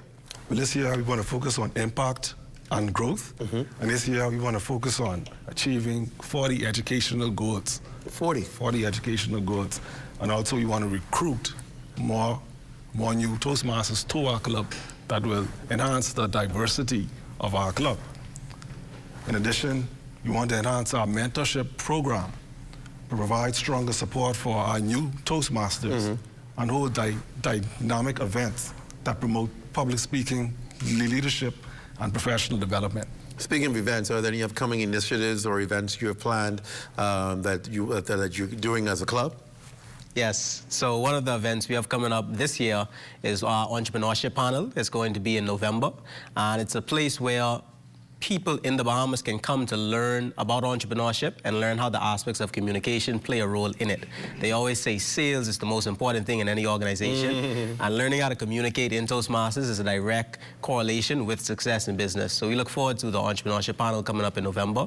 And then we have many other events that happen year-round as well, such as the Neil Peseni Back to School Drive. We have a ladies' night in February. And we have many other programs every Thursday that people can come and witness what we do in Toastmasters. And where do you meet on Thursdays? Thursdays at the Red Cross Society, 8 p.m. on JFK Drive. What advice, I guess, would you give to people, anyone who's thinking, okay, maybe I should join Toastmasters, but I don't know if that's my kind of thing, or what advice do you give to them? Well, the main reason people don't want to join Toastmasters, and I always get this, is because they are afraid of public speaking. That's the main reason why people go in. Yeah, try and break that fear. The funny thing is, that's the reason you join Toastmasters. So it's along the quote of saying the obstacle is the way. The reason you're afraid is the reason you should join. I like that. The reason you're afraid is the reason you should join. Yeah. And outside of speaking, because you may have some people who say, well, I don't mind doing Toastmasters, but I don't know if I want to be no speaker. I don't know if I want to, be able to do public speaking. Are there other people who join who necessarily, their focus isn't public speaking, but they're looking for an organization they can be a part of and be active in? Is that something Toastmasters encourages people to do as well? Absolutely. When I first joined the club in 2019, it wasn't initially to become a public speaker.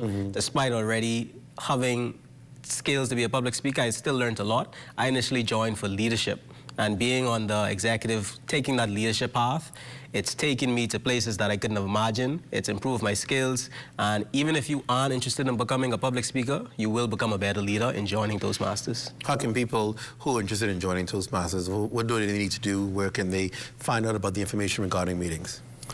Well, you can visit our club on John F. Kennedy Drive. Red Cross? Yes, at the Red Cross. Our sites, you can see us on Toastmasters Club 1600 on Facebook. We have our site, club.toastmastersclub1600.org.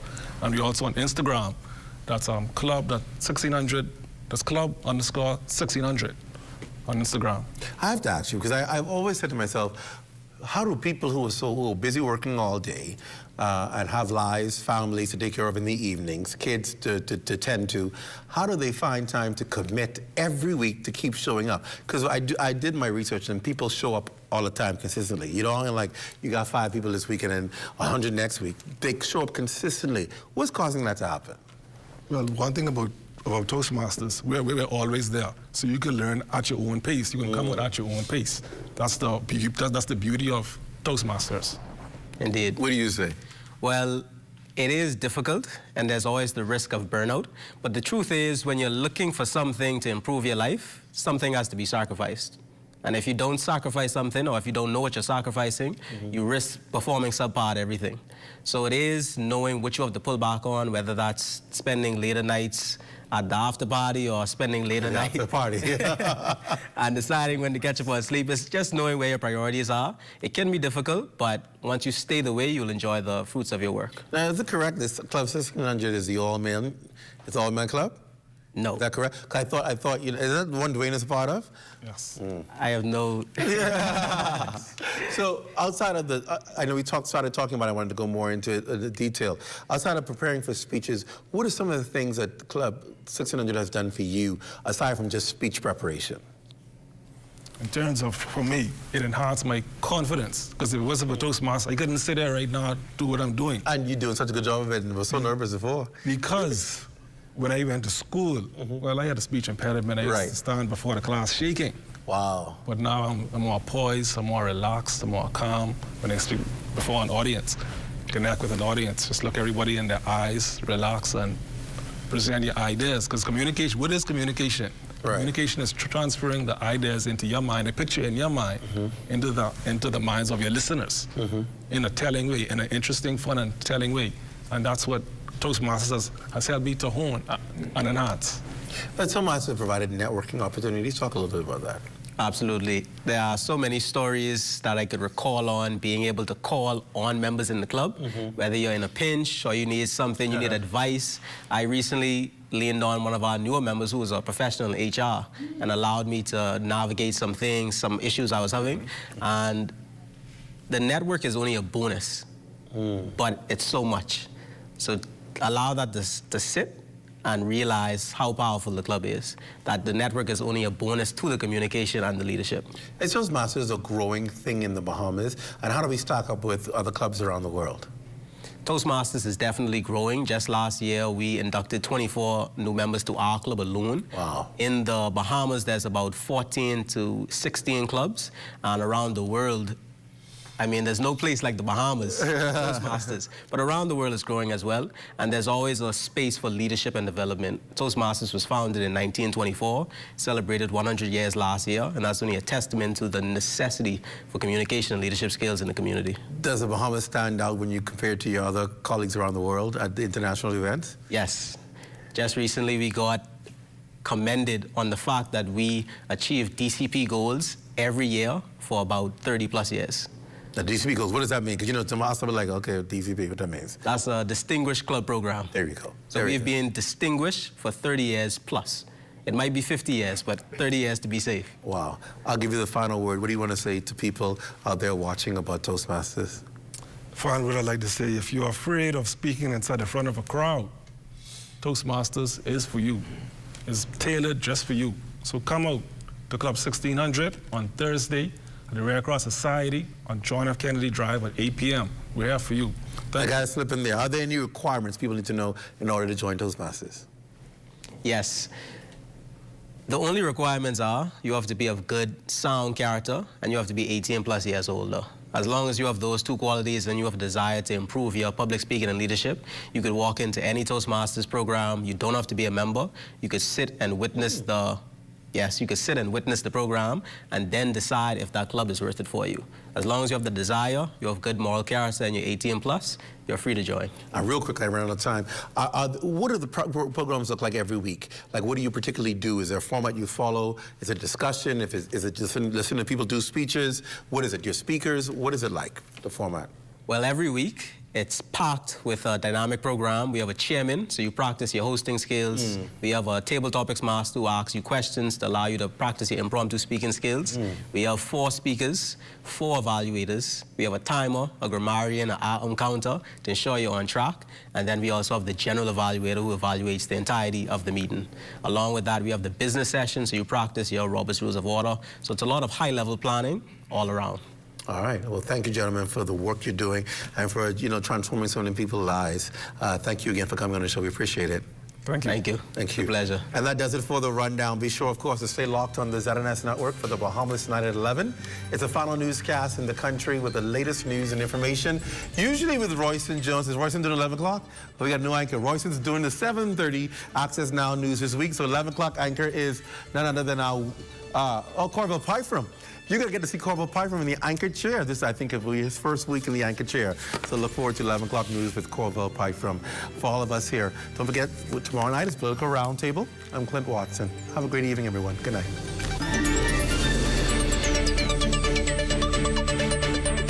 At Fort Montague, I'm Opal Roach. This is ZNS.